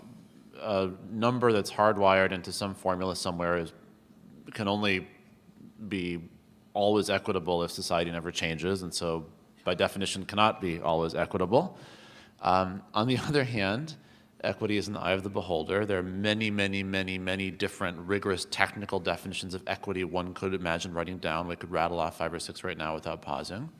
And choosing between those is a political question. And so the balance that one tries to strike is, how do you allow the democratic process to play itself out and result in a political outcome that's also as equitable as possible, and how much do you want to remove the kind of unpleasant politics from the process, and you remove that politics from the process on an annual basis by creating a formula. But of course, the one time you make the formula, that's the most political thing that ever happens. So this is a complex balance, and I would caution people from trying to squeeze either politics or inequity out of it, because here we are, a democracy, so you're not going to squeeze the politics out of it. And there are many different absolutely legitimate definitions of equity, not each of which can be simultaneously achieved, and so you can't squeeze the inequity out of it. But a hardwired formula that shuts down discussion is definitely not a good way to achieve either goal. Yeah, I can generally agree with that. I think one of the problems is that when we talk about equity, there is more than one way to measure it. If you're a downstater, you're going to look at it in terms of per road mile, because the large distances that separate communities are going to dominate what they see as the cost structure and where the equity comes in. And there's a lot of road miles per capita downstate. On the other hand, as you get into the dense urban area of Chicagoland, now per capita or other metrics related to the number of job trips and other types of measures that you can do, they now start to figure in. Any formula is inherently going to be difficult and a political battle to balance what's the right amount to place on different interests. I would certainly agree that having a formula that was set in stone decades ago is probably not necessarily reflective of Illinois today, but since these are tug of wars between how much do you put on different components, each of which you can claim as equity for the type of project that you in your region are looking for, it does become a big fight, and it becomes easier just to say, well, it's not exactly right, but maybe we don't want to get into it now, because there might be bigger budgetary issues or other political issues that the state's trying to do. And I think that's going to be a real challenge to find out, when you have a multi-pronged measure of equity, how do you piece those together? And even harder, how do you then keep that so it stays in touch with what the dynamics of the state are at any given time? Well, here's a great question to close on, and some anonymous person has done us a great favor in kind of framing this on exactly the right issue, and it's about accountability. And they asked, do you think the current system here in this region of governance demonstrates accountability to the public? And if so, explain. If not, how can we achieve accountability? And then just for context, remember these 4 people up here have, at one point, well, 2 currently, in their careers, the ultimate accountability, in that they've knocked on doors, they've stood on doorsteps every 4 years, they've encountered their neighborhoods, in the supermarket. As Senator Biss said, they aren't necessarily talking about transportation, but it is certainly the ultimate accountability. I will say, in the report, the directors of the BART in the San Francisco Bay Area, the directors of the Regional Transportation District in Denver, they go through that. They are elected, so they're accountable in that sense, but people in off-the-record interviews would say, that's not necessarily providing the best management experience. So just, a pro and con there. And then finally, Chair Dillard mentioned London. I can't resist talking about accountability in that sense, because if you see a pothole on the major arterial in London, there's no question who the accountable person is. It's Mayor Boris Johnson. If the dock for the bike share is not working, that's Mayor Boris Johnson. If the tube is 2 minutes late, it's Mayor Boris Johnson. There's no lack of clarity of accountability and sort of unification in that system. So there's another contrast for you with another elected official. So if you want to take a philosophical close on the question of accountability, which is what today's been about, we appreciate it. Thank you. I know all three other gentlemen up here, and we are all about transparency and accountability. I just in jest mentioned, but it's important. The RTA's meetings are now online. We always have a public comment period, and I think people would be stunned at the number of hearings that Metra just went through or the RTA goes through. I've appeared before county boards as the chairman of the RTA, or board members have at different county meetings.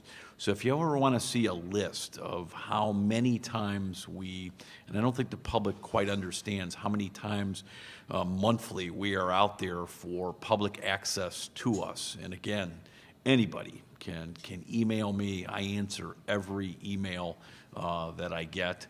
But it's all about transparency and accountability. And I guess just one last thing to close, and it kind of goes to more discretion on money.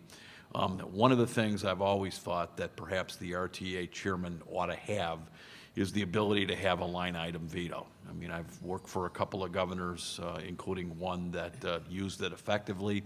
It's not to say that it would have ever be exercised, but it is a great way to negotiate and have available for purposes of making sure we have discussion topics that are result-oriented and priority-oriented, and that is always something. And I thought that of RTA directors, our chairman, long before I came on the scene, but I just think it's out there. It's a good negotiating tool, if nothing else. And if you use it the right way, it drives priorities. It forces you to look at what your priorities are out there. We're always looking for more accountability, and if you think there are ways we can do it at the RTA or any of the service boards, let us know. Thanks.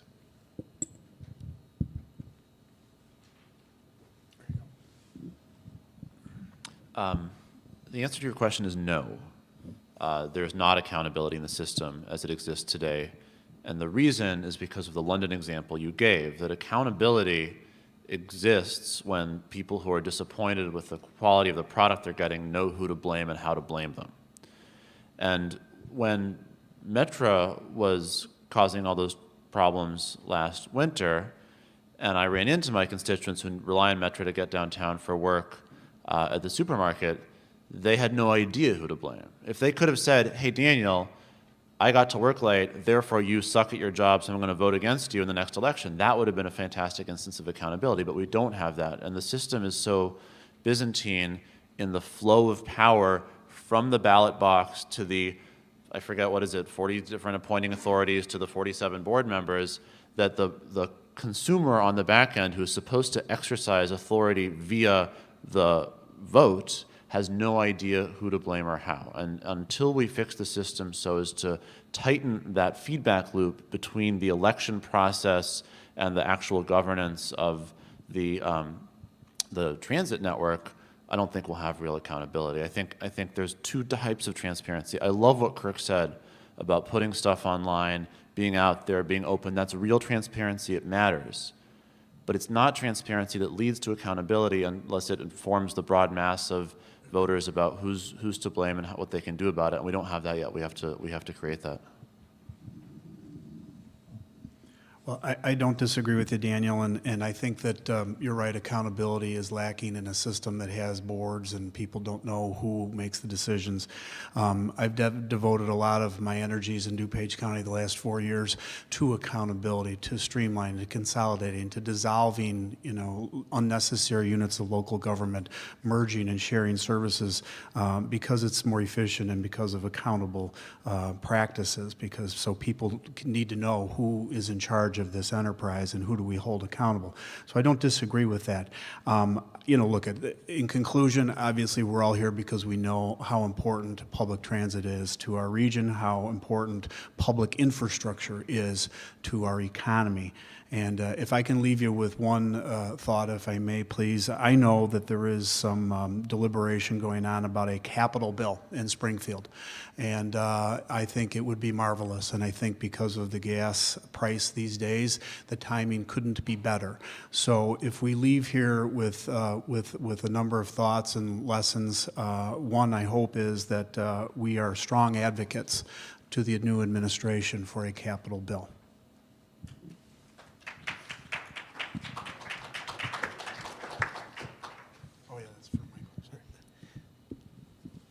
I would echo the comments of my other panelists on transparency and accountability.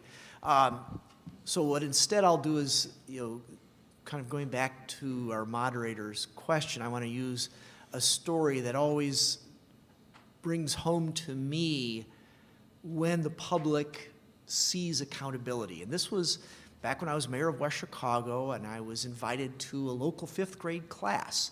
Now, it happened to be that the House member, our legislator, who at the time was a state representative, now Congressman Randy Hultgren, was also invited to the same class, same day. And we both were talking about, in my case, the city, in his case, the state government and the importance of it and what it does. And when all was said and done, this group of 5th graders all mobbed me, even though I represented 25,000 people and Randy represented 100,000 people in a much more important unit of government. They wanted my autograph because I was, in their mind, who their parents saw as the accountable party. And, it's kind of the who to bless and who to blame. And in this case, they all said, well, that's this mayor. He's got the accountability thing. And that really struck home to me. And I always kind of keep it with me when interacting with the public, because that's who I have to be accountable to, that people expect to have their officials respond to their needs and concerns and desires. And so with that, I want to thank our moderator and everyone here for their attendance. Well, thank you. Let me thank you by sight, and I'll turn it back to Steve to close. One of my mentors, who was a city manager, said you could devise the most perfect system, whether it's council management, or it's a mayor elected at large, whatever. You could have, in theory, the most perfect system, but the wrong people can screw it up.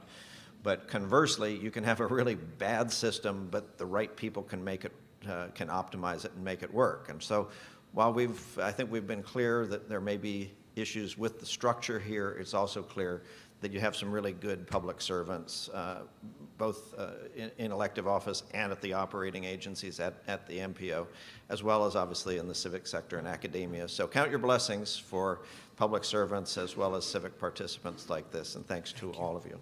Thank you. Nice job, guys.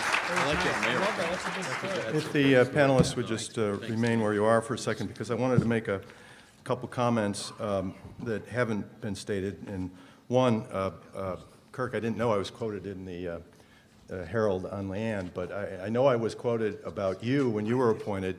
And I must say this dual leadership at the RTA couldn't be better. And I think we're very fortunate to have Kirk take on that responsibility and devote so much time that's needed because of the nature of the governance of our system that has to be put into this structure to make it work. So I also want to mention two individuals who are in the audience, Amy Lee and Rocco Zuccaro, who are representing the tollway.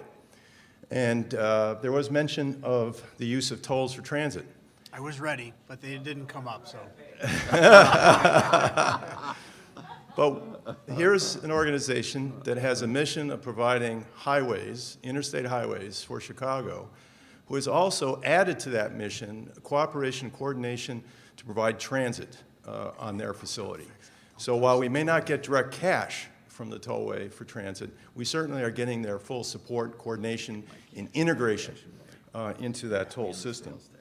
I also like to thank Kirk and Dan again for your great vote on the legislation in 2008. Without their votes, we would have had a serious problem getting that legislation done.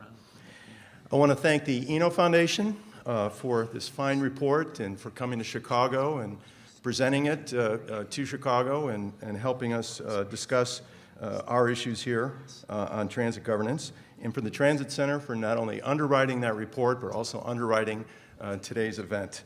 Thank you for that.